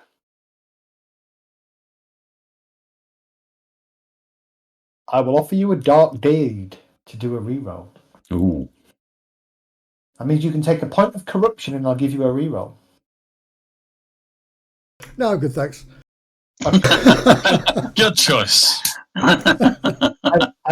We were talking about corruption earlier and how to gain it and how to lose it, and I'm going to start making use of it. Yeah. Both ways. Both try to convince you to lose your corruption, but also convince you to maybe take on some corruption. It's always your choice. And actually, Lanwin, as you kind of walk past with the steins in your hand, one of the men kind of seems to say something, like whisper something quite harshly, and everybody stops and just kind of stares into their glasses. What you will notice as you go past, because you've got eagle eyes, is that all of their glasses are now empty. Oh, the pretend drinking. Or they're that nervous, they've just downed everything. Or they're that nervous that they've just downed everything. Yeah. And as you for the next sort of half an hour or so, as you eat lunch, drink, every now and then you'll see that one or more of this group of four just keep staring in your direction, keep looking at, in particular, paying attention to Volquin. And then every now and then, when they catch one of you catching them staring, they'll just raise their glass. You have seen them have a refill, so it's not like they're purposefully pretending. They have had a refill. You'll have seen that. And then hastily, they will all stand all of a sudden at once and kind of. The woman kind of half waves to Volquin, and the other one kind of grabs her hand and pushes it down as if to say, "No, you shouldn't be doing that." And then kind of guides her with his hands towards the door. And as you all kind of watch as they go out the door, the last two, the woman and one of the other men, kind of glances over their shoulder and look at Volquin, and you'll see them nod. I will just ignore them. Okay.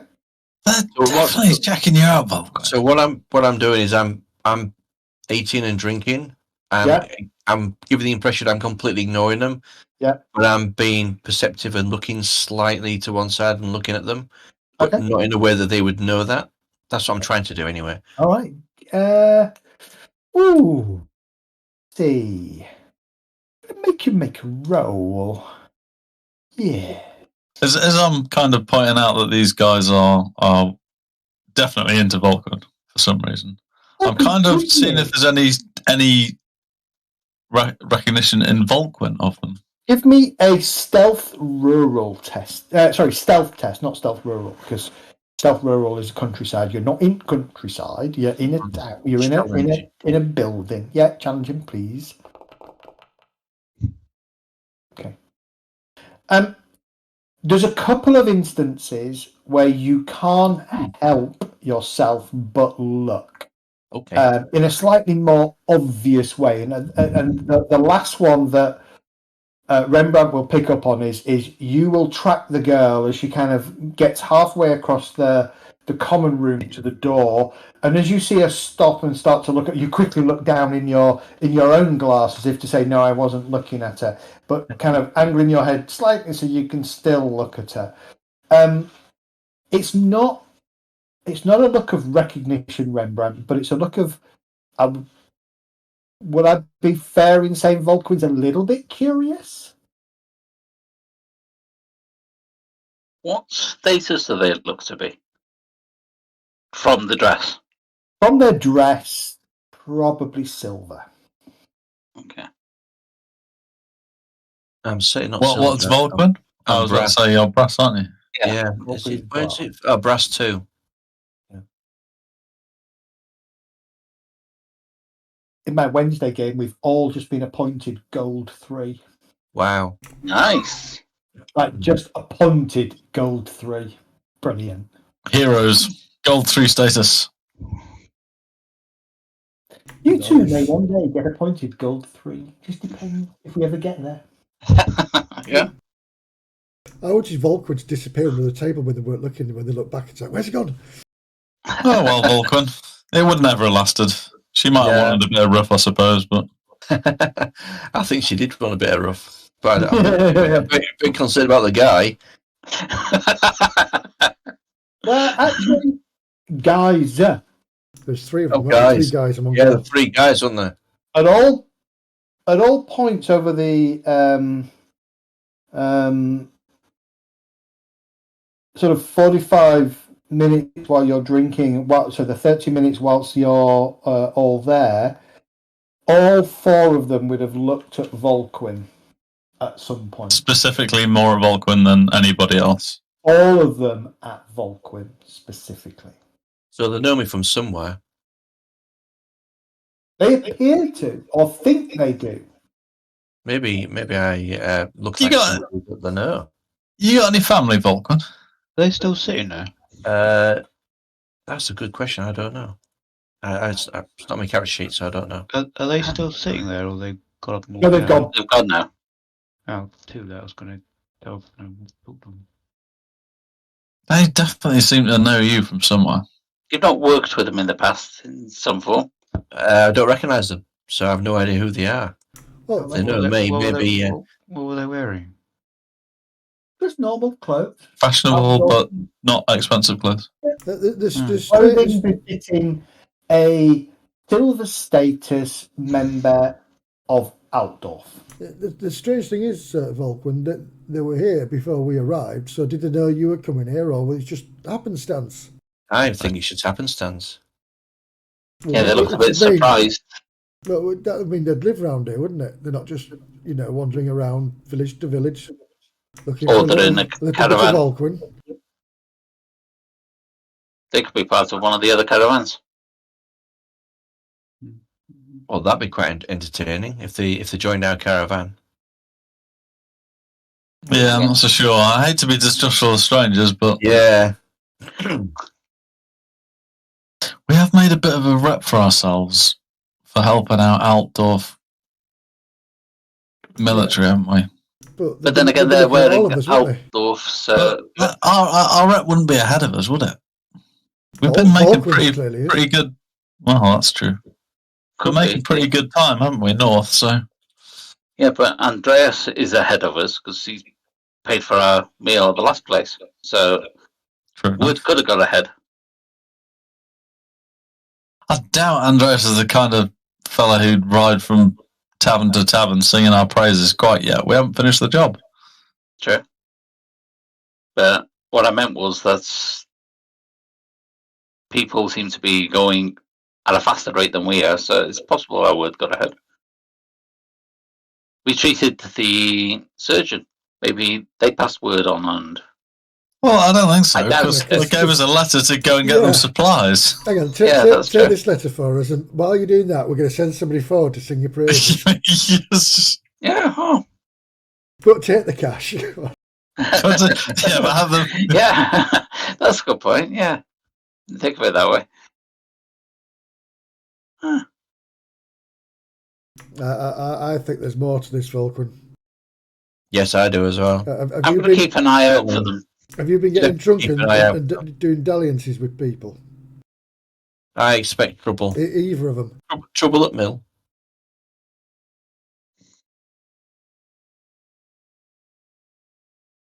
Well, perhaps we best be moving on anyway. I'm not so keen when people are taking an interest in us. I mean, I can go and have a chat if you want. Have a nice friendly drink. They've just headed off. Well, I can always go and try and follow them. Yeah, they've seen us now, so they'd probably recognise all of us as being. About the barkeep, has he seen them before? We'll go and make some casual inquiries. No, them friendly lot. I've never seen them before. He says they're probably just passing through down to Bogenhaven. Yeah, a lot of people on the road for the festival, I think. Exactly. Maybe out the part of the festival. Could be. Might bump into them in a few days when we head back. That's what I'm worried about. I'm more worried about them following us. It's a fair point, Lanwan. So keep an eye out. Right? Yeah. But it's only midday now, isn't it? So yeah. Where's Jan? Is he finishing up his lunch? Oh, he's finishing off and he's heading back outside at this point to the. He's heading out to the coach to get it ready to go. Yeah, let's go. Yeah, I was going to say let's head out as well. Keep your eyes peeled. Yeah, look out, see if I can see whether they're with a specific wagon or something, and work out which way they're going if we do see them. When we get back to the wagon, is there a really pissed young boy who's found a crate? No, there is no pissed young boy.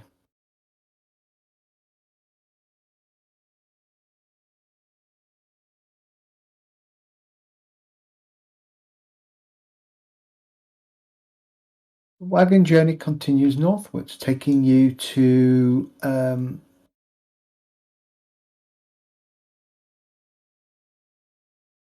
point 8, which is the Pitcher and Periton at Havelfirst, a coaching inn in the small town of Havelfirst, decorated with comic friezes depicting a number of monstrous beasts in various states of inebriation. The place is tidy, fairly small.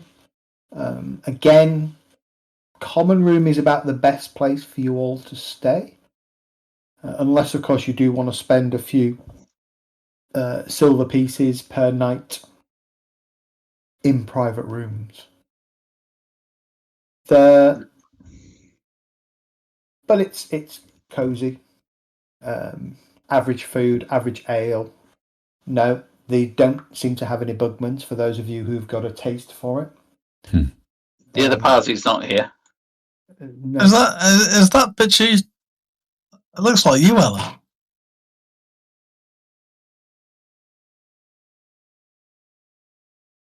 Ella's not there. Oh, it's not there. I am here. No. You're invisible. I'm pointing at a particularly inebriated looking beast. I'm sorry, what? An inebriated-looking beast.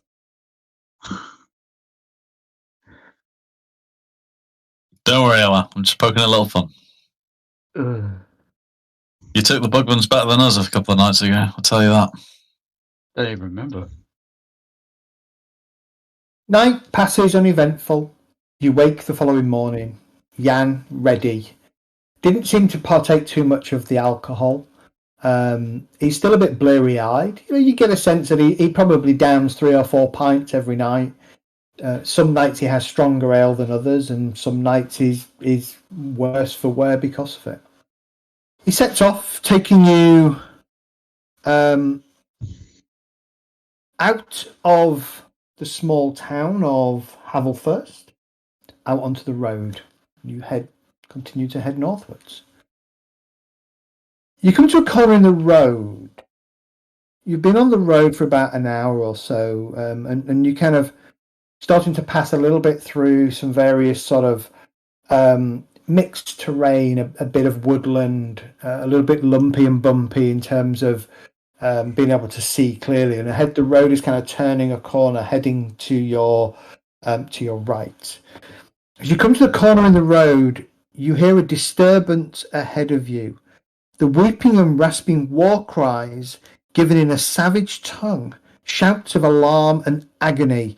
And as the coach kind of rounds the bend with the two of you on horse, kind of travelling sort of side by side sometimes, either side of the coach some other times, you see a small band of goblins mounted on careening wolves, circling a wagon that's been driven to the side of the road, whooping and brandishing bows. The occupants of the wagon are a pair of humans and a halfling. They've drawn blades and crouched behind wooden boards of their cart. Arrows protrude from the sides of the wagons and the shoulder of the halfling. I'm drawing my sword. Okay. And I am charging with a war cry. Okay. I'm drawing a pistol. I'm going to aiming, not trying to fire. hit, just trying to scare them and pulling the trigger because I know I won't be able to hit. Okay. Please don't shoot me in the back. Yeah, it's not even aimed at anywhere near them. It's more the loud bang to scare them. Give me a second. Yeah, there's Just out of no interest, bullets in it again. The extra horse, what have we done with it? I'm riding it. Elgas right now. Okay. Here. Your horse isn't a trained mounted. Be used to the sound of pistols because it was his horse, wasn't it? So it would be used to the sound of pistols. Right, bear with me a second. I just need to see if I can find something. Wait, 2 on horseback? Yeah. We're not going to shout out, put your weapons down, or we'll murder you to pieces or anything, are we? Or are we just going to go charging in? Well, these are goblins, right? And they're busy murdering. So let's Murder back.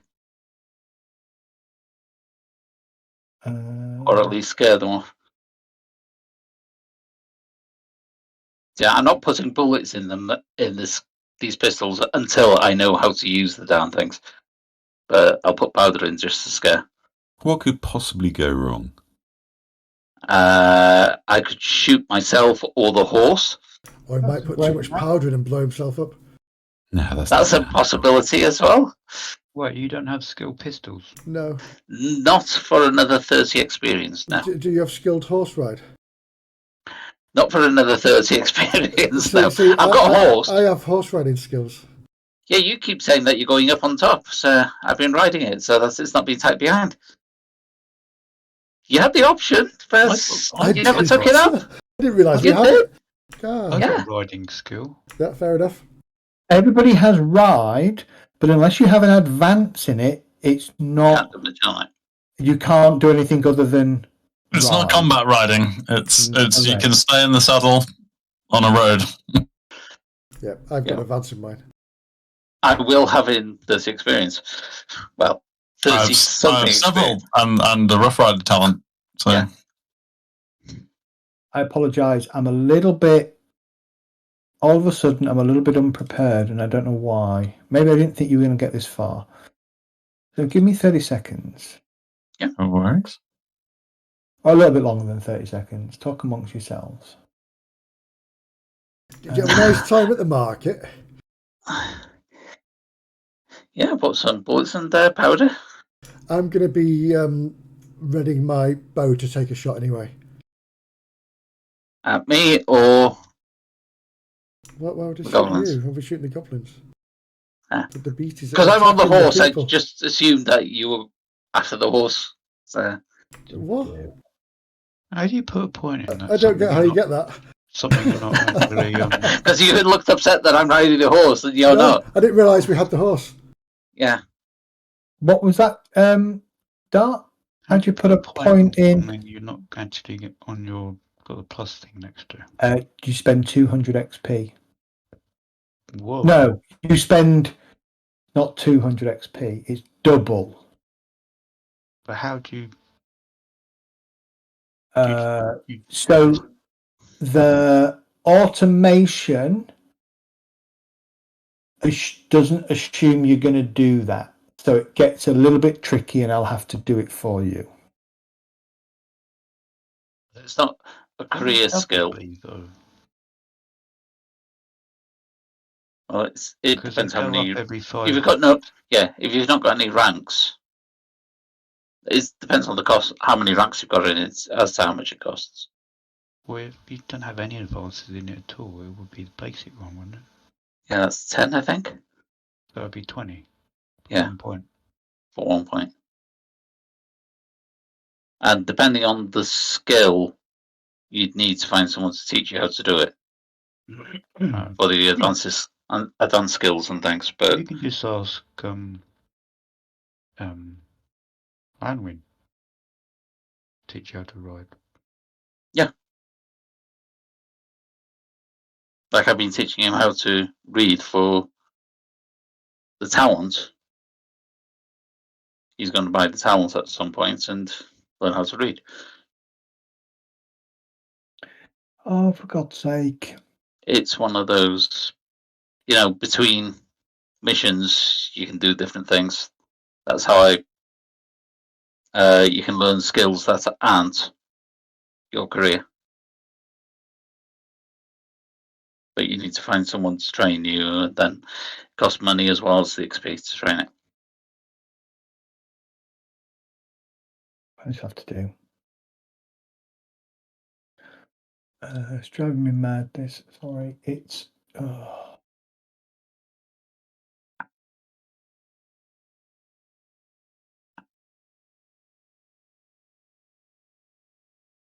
So it's one of these bits where you don't necessarily need a map, but knowing you lot, I need a map. So I haven't got a map to hand, so I'm just trying to grab one quickly. Use the last map. No, it doesn't work. Ah. I'll have to do. It's kind of awful aim. Okay. Page 199 there, training. It's one of the endeavors. Explains how you can allows you to train in a skill or characteristic outside of your career training as if it were in career. In addition to the normal XP cost, you must also pay money to the tutor. Training for basic skills and all characteristics cost and amounts depending on different things.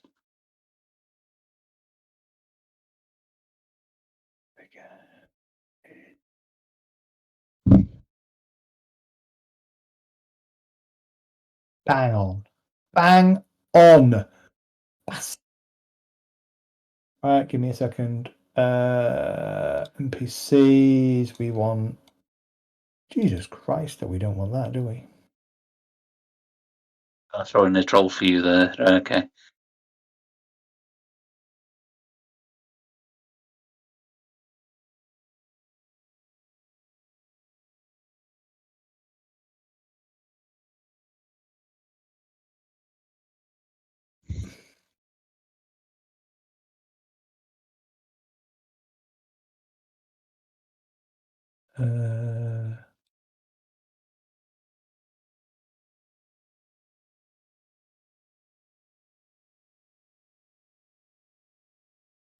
Right, sorry, we're going to do... This is just not going to work.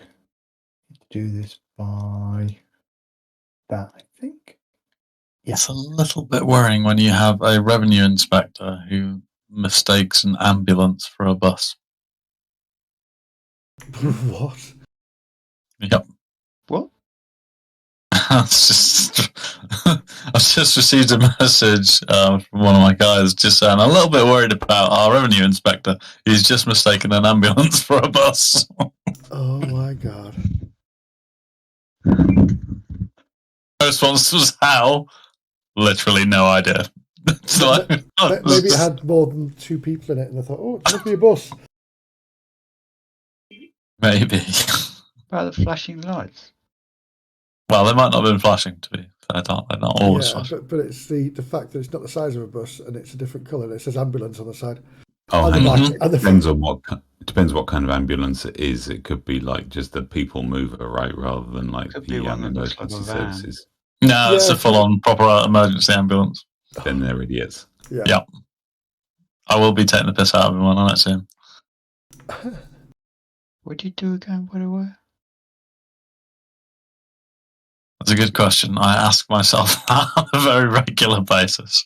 Obviously, not on the map yet. So This evening, I attended a town council meeting to discuss how our services are progressing within Leamington Spa, to give them an update on, all that kind of stuff and the future of our bus strategy for the next few years. And they all sort of said, get off our land.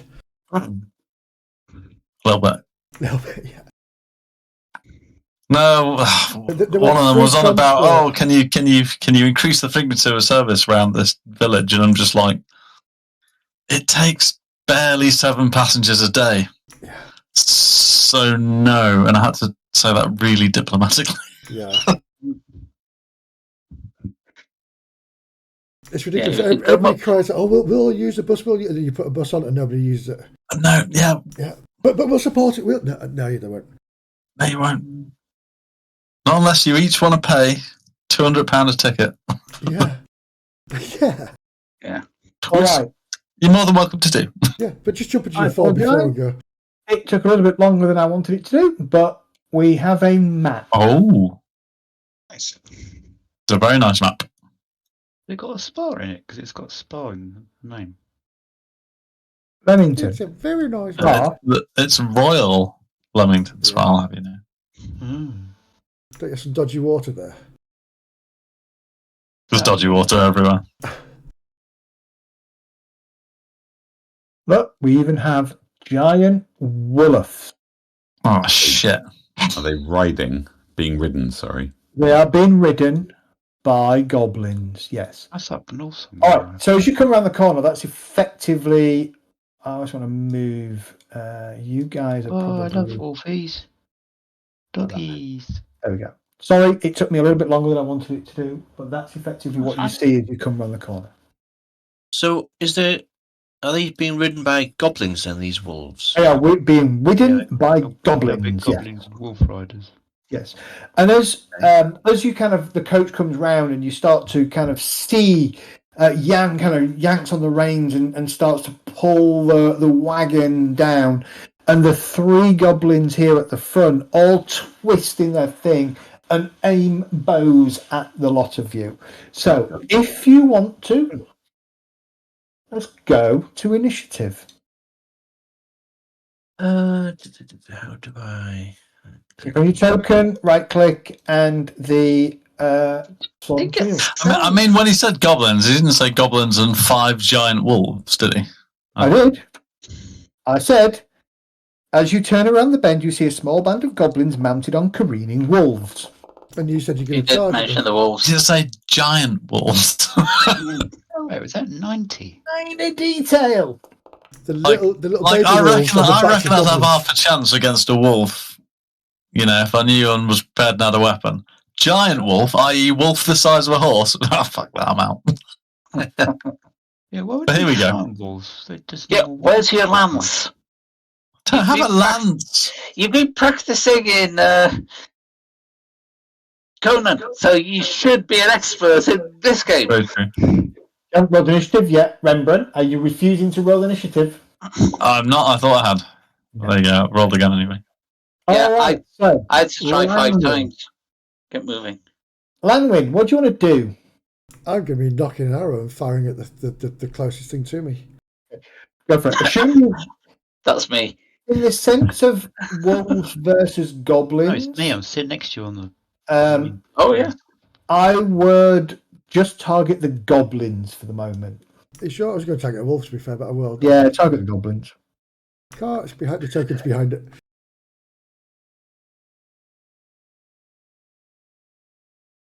Can't You need to target the move the tokens. token. Then. Sorry? The wolves are hiding the token for the goblins. No, so I can do it. I can do it this way. I can go on the Because the goblin over there has been initiative tracker. knocked off his thingy over here. If you configure the tokens to be like size 0.8 or something, we should be able to select the thing. What, the wolf token? Yeah, Why don't you just? I've done that before in my D&D game, and it seemed to help. Like, be able to select stuff. It's challenging, isn't it? What's the range? Will it make a difference? You mean, oh, like that? Yeah, I see what you mean. That's nice. It's still not quite able Yeah, to select. That's weird. The wolf's over the top of the goblin. Yeah, because the wolf takes the square, it doesn't rather than the circle, doesn't it? Well, no. On R1, our horses, your horses are underneath your character sheets. Does that work any better? No, it's still the token thing's still taking up the full 4 squares. Hang on. Maybe I've configured something else differently. Well, if you do it the same way you've done R1s, I mean Lanwin and Yeah, put the goblin on top of the wolf. Yeah, put the goblin on top of the wolf. Well, that's entirely dependent on the screen, I think, because I'm currently underneath my horse on my screen. Yeah, and on my screen, all the goblins are on top of the wolf. So I'll tell you what we'll do is I'll just move the wolves to diagonally to where the goblins are, so you can at least see what you're doing. Yeah, makes sense. Okay. You're targeting this one, yeah? Yep. Okay. So he can't do anything, can he? Does he have a shield?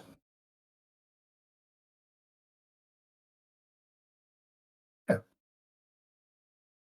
So he can only dodge.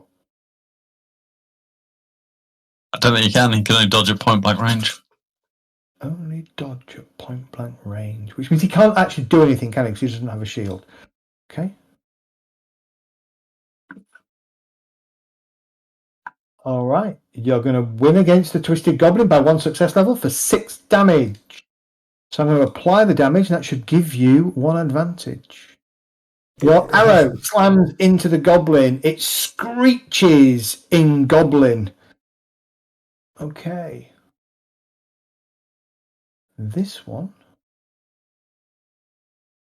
This one is going to try and shoot back. 1 to 3 is going to go for Lanwin. 4 to 6 is going to go for Ella. Actually, he can't. Ella is technically inside the coach. So I'm going to put Ella at the back. So it's literally just you or Jan. So he's going to go for you. This is going to be really over really quickly. And I'm going to be like, I just spent all that time getting this map sorted. How far is it? 44 yards. Fair old way, then. Quite a way.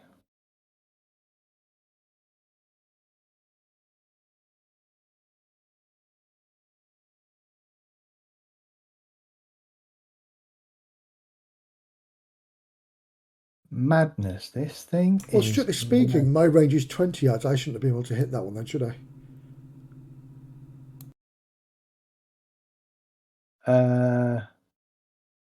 Yeah, you're at -20. Yeah. That explains why I was so low in that case then on my skill.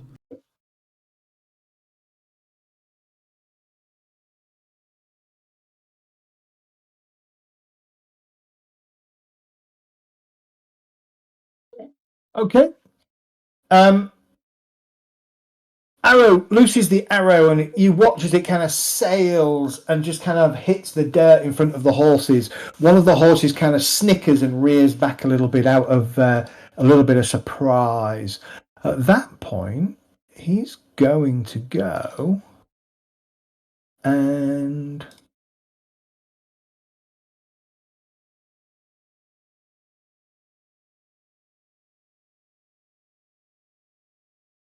the horse is going to gallop. The wolf is going to gallop that way.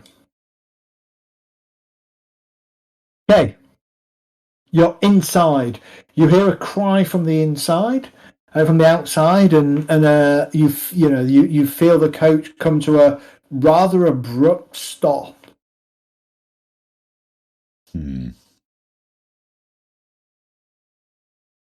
So my walk distance is an action, right? And run is like the double action. Is that right? I think you can run. Basically, I'm trying to see if I can get over to the cover of the trees, like diagonally. So if I measure it from where I am, it doesn't quite get me to the tree line, right? Yeah, 1 second. 165. You're in cover inside the coach at the moment. Yeah, but I'm also about as much use as a chocolate teapot. You can run.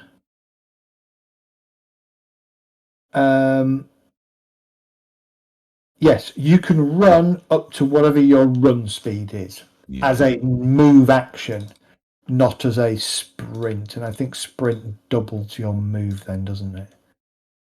Yes.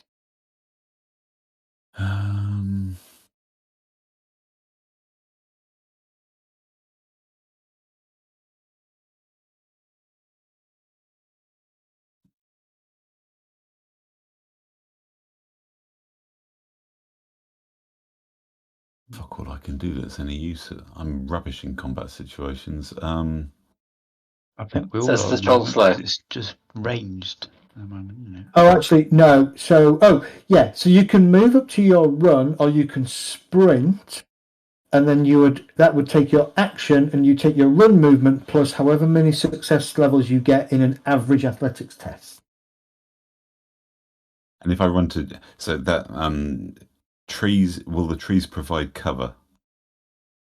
Yes. Yeah. All right, I'll do that. So I need to make what, an athletics test? Yeah, give me an athletics test, please. Average, so plus 20. Yeah.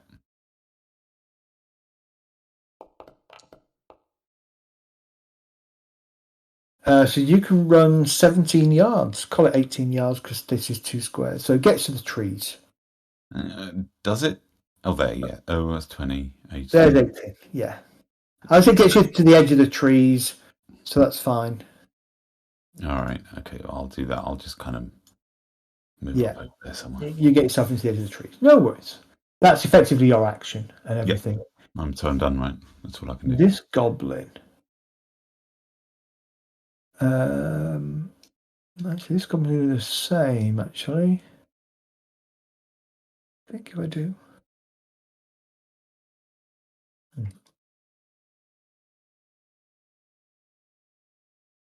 Move to there.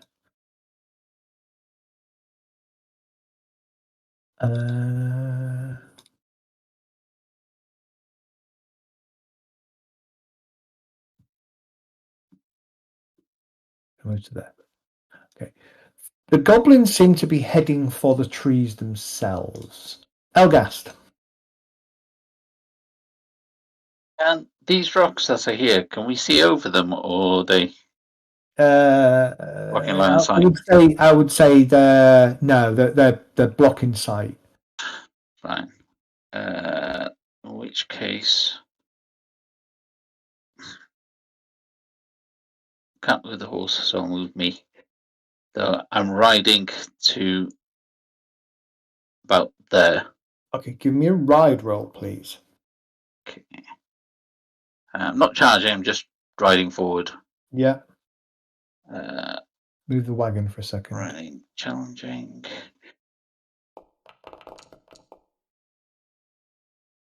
And I shall add a success level, just to be on the safe side. Okay, yes, because I was going to say the horse is a little bit reluctant to get close to these snarling wolves and goblins. So you muster as much skill as you have to try and coax the horse forwards. It kind of moves forwards at a sort of a slow slow trot, but its ears are kind of gone flat and back, and it's clearly not happy. Yeah. When I get there, all I want to do is fire a pistol in their direction. There's no bullets in it. It's purely to make the bang and hopefully scare them off. Okay.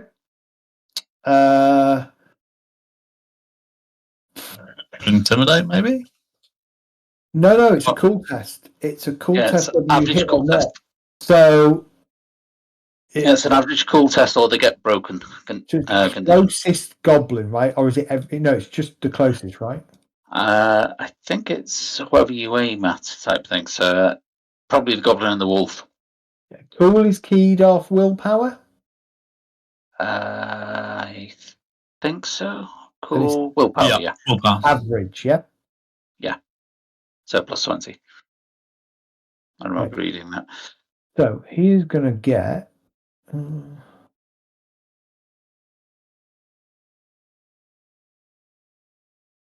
So he fails. So he gets a broken status. I think I need to make it. I think I'll roll for the wolf as well. Yeah. No idea what it means, but hopefully it'll give us an advantage. Wolf also fails, so he's going to get a. No, that's fatigue. There's a mechanic for scaring people off with a shot. Black powder weapons. Yeah. Scary. You are terrified if they panic to otherwise convince you going to die. On your turn, your move and action must be used to run away as fast as possible until you're in a good hiding place. Okay. All right. So those two, basically, you point your pistol and you just fire. Black powder ignites, and there is the explosion that and the spurt of fire that comes out of the front of this thing, and yeah, the goblin just like immediately as a reaction digs his kind of knees into the wolf, dropping his bow, grabbing the wolf's mane, and tries to steer it away from you as quickly as possible. Rembrandt. I'll scream a war cry at the top of my lungs and going to charge towards that goblin. Go for it. I believe a horse can move 42. 42? Yep. Okay. So I'll go around and I will move my token, I'm guessing, next to the goblin to engage it. Okay. And then I will. So you'll get +1 because you're charging. I presume. Well, I don't know how it works. I think there is a thing to check for it, isn't there? There's a thing on your attack to check. Yeah. Do you get anything from being a broken unit? No. Well, I do. I think it applies a penalty, but it handles all that automatically. Challenging. I click on charging. Yeah, and then you roll your attack. Oh, that's a good number as well. Yeah. And, the goblin will obviously try and dodge.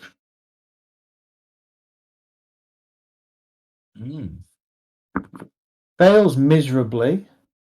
So you do a total of, as you impact the goblin and swing with your blade.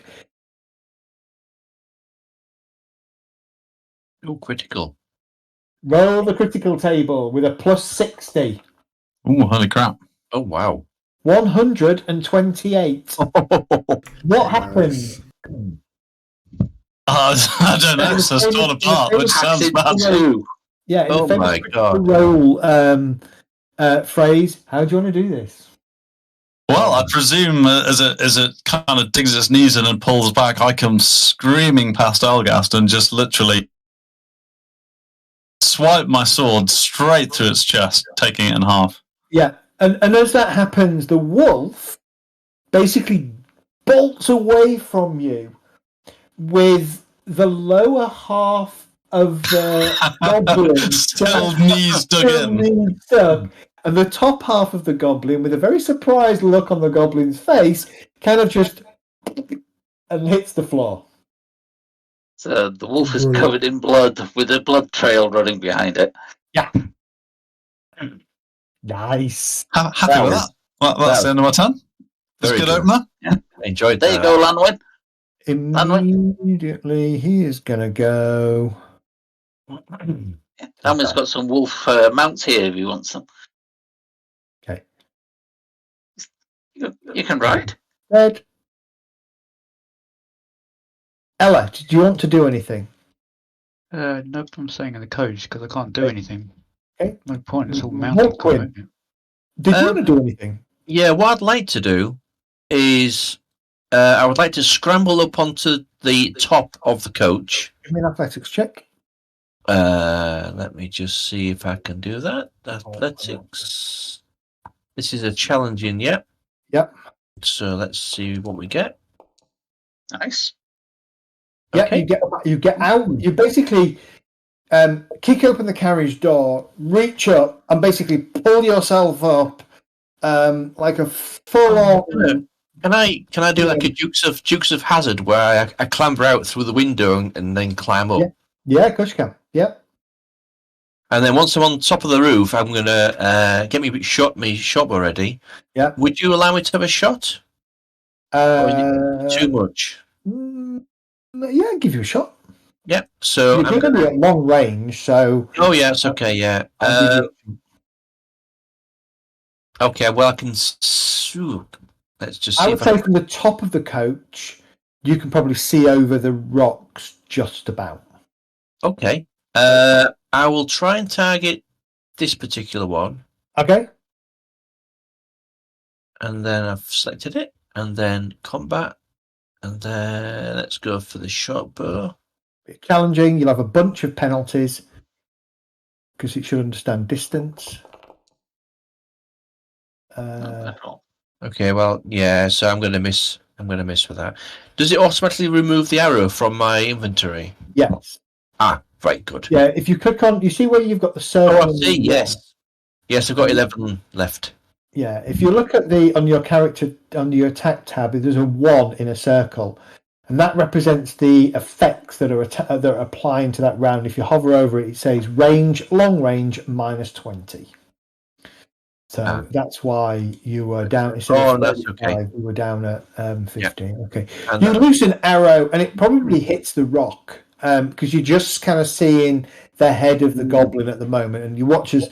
Disappointingly, it kind of bounces off the rock, breaking into 2. Yeah, good. Okay. Well, not good, but goblin is gonna.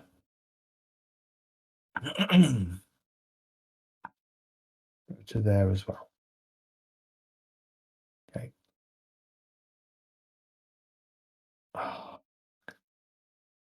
Oops. I don't know what's going on here. Okay.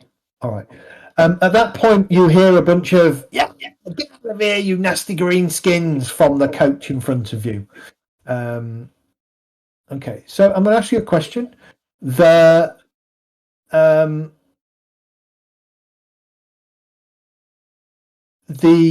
goblins are fleeing. Do you wish to let them go, or do you want to try and pursue?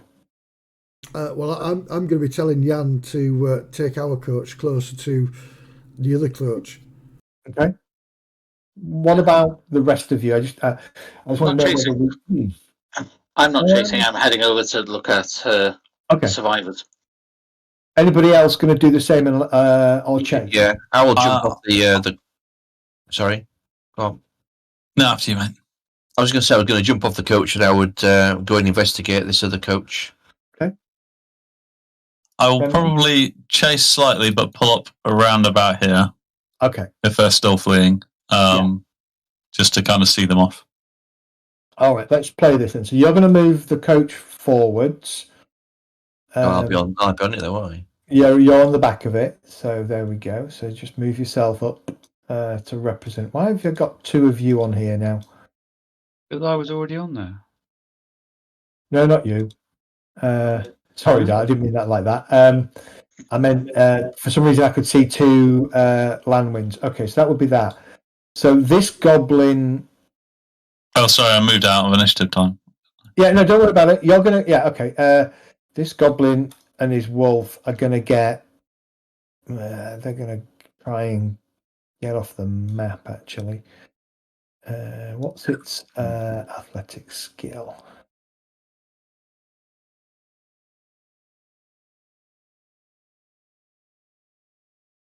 Okay. Gonna get to there.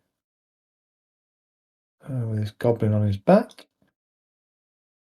Okay, you're just going to move through the woods to there. Are you going to do anything at that point? Because you are at long range, I think, with your weapons.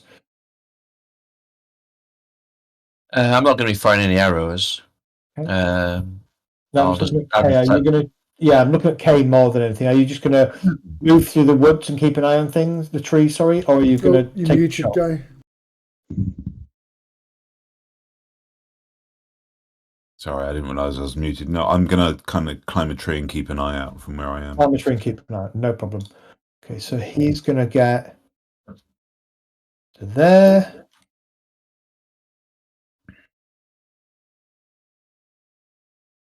So the only person that realistically can, Elgas, if you want to move yourself to wherever you want to get to. Yeah, I'm moving up. Then you can do what you want to do. So you could potentially charge into one of the retreating wolves if you wanted, or because they're within your... Yeah, I'll charge this closest one. Okay, go for it. Same again. Nice. So roll your attack, roll your charge, add your charge.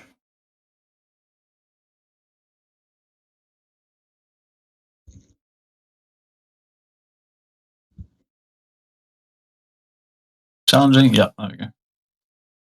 Oh, bad roll this time, but we'll leave it at that. Just failed. The goblin will try and dodge. Yeah, but the goblin did a rubbish job of dodging last time. Technically, if it's mounted, I think it's meant to have a -20 dodge unless it's got Trick Rider. Okay. But either way, he's managed to escape, even with a -20.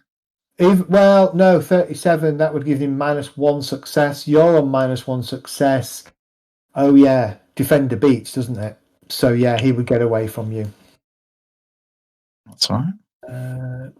I'll pull up there as he runs away. So, well, do I get a swipe at him as he goes?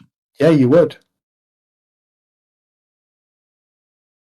So he's going to get to there. Or will he? Ella's not doing anything. She's riding with the coach. Volquin's riding with the coach. That wolf's going to go off somewhere. Yeah, that ran off when his rider got killed. Yeah, that one runs off. And the last one is going to try and get away. He doesn't have advantage. You have advantage. Nope, so I failed the last combat. Oh, yeah, you failed the last combat. So the goblin's got advantage because he'd have been on a -20 when attempting to do the thing. So I need to read up on mounted combat. Now we've got mounted combat. He wants to flee. You may gain. So he flees. That gives you 1 advantage immediately, and you get a free attack against him as he flees. It's unopposed as well. So you roll your damage. You do 10 points of damage to him. We apply the damage, but he gets away. So, okay. So you watch as the goblins basically barrel on their wolves, barrel into the tree line, and then you kind of pull your horse up and just watch as the last of them disappear. And I think, given the time, certainly for Guy, we will call it a night there. So let's see if this works. I can't see what I'm doing because my light turns off every 10 o'clock. It starts to go dark for 15 minutes, and then at 15:15 it turns off. So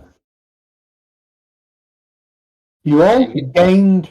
You all had 10 XP already, so don't be miserly when I give you another 15. Actually, I should put a reason, but it should appear in your log anyway that you gained 15 XP for nothing. It says 25, reason 2. Yeah, that's fine. Where's my log? In notes. Oh. Yeah. Okay. So I just need to make sure that I give you a reason next time so that it things. The other thing is now then. Did that work for Rembrandt? Fortune reset. Yeah, it said so on the thing. Yeah, it did, yeah. Okay. Yeah, it always says that. Or can you check it again? Just because I don't know whether I'd actually used any. Well, no, I did use a fortune, didn't I? Yeah, it said it went from 2 to 3 on there. So yeah, but it's always said that. Yeah, it's always said that. Are you on 3 or still 2? Sorry, I reset it to 3. Sorry, Dad. Well, spend 1. I've just knocked it down to 2, so it's good to go. Yeah, it worked. Fantastic. That's amazing. Yay! I'm now not the. I don't know what you'd call it. The glitch in the machine. If you can move the horse that I was riding to where I am, because it wouldn't let me move the horse. Yeah, just so you know, ready for next game. I'm sure I found a way of sorting out mounts, Zed. I'll try and have a look at it and let you know. I've got a feeling me and Langman are going to be swapping places soon anyway. Because he can ride the horse, I can't. No, you're okay with it. Oh, if you want to ride, you can. I can't. Until I spend points. I'll be no good with a bow on a horse. I'm quite happily riding shotgun. Okay. I'll take the guns though. You can't use the guns. Yeah, I know. But you can sell them. I can sell them, exactly, yeah. No, I will be able to use the guns very, very soon. Rembrandt, I think there'll be a lot of people in the party going, 10 XP then? I have no idea. Yes, looks like it. Are you on 925 now? I am on 925, yes. Right, so it's now working. Okay. And there you go. So I gave you all extra 10, and I called it Session 17, Milk and Alcohol. Lovely. And I am 5 XP short. It's Session 19, by the way, but don't worry. Is it Session 19? 19, yeah. Yeah. Wow. Time flies. According to those notes, we didn't get anything that says 15. That was surprising. We've not done anything worth deserving it. So, no, you get a little bit of XP for rescuing the civilians in this coach, which I'm assuming you've just done. So I've given you the XP for that. Very good. Wonderful, thank you. All right. Hopefully, where are we? Hopefully, that's where you are. Yeah, hopefully next session we will finish. We will potentially finish this adventure next session. Oh, cool. Or at least bring it to a conclusion, and we'll see what happens at that point. Okay. Yeah. Are we then looking to actually start the main campaign? Brilliant. Awesome. Yeah.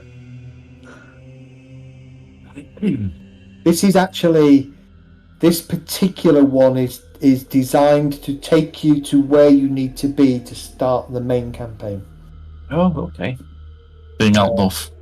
And then the goal will be to run through the first book, see how everybody's feeling, and either stop at that point or continue. We're not going back to Ubisoft then? You don't know.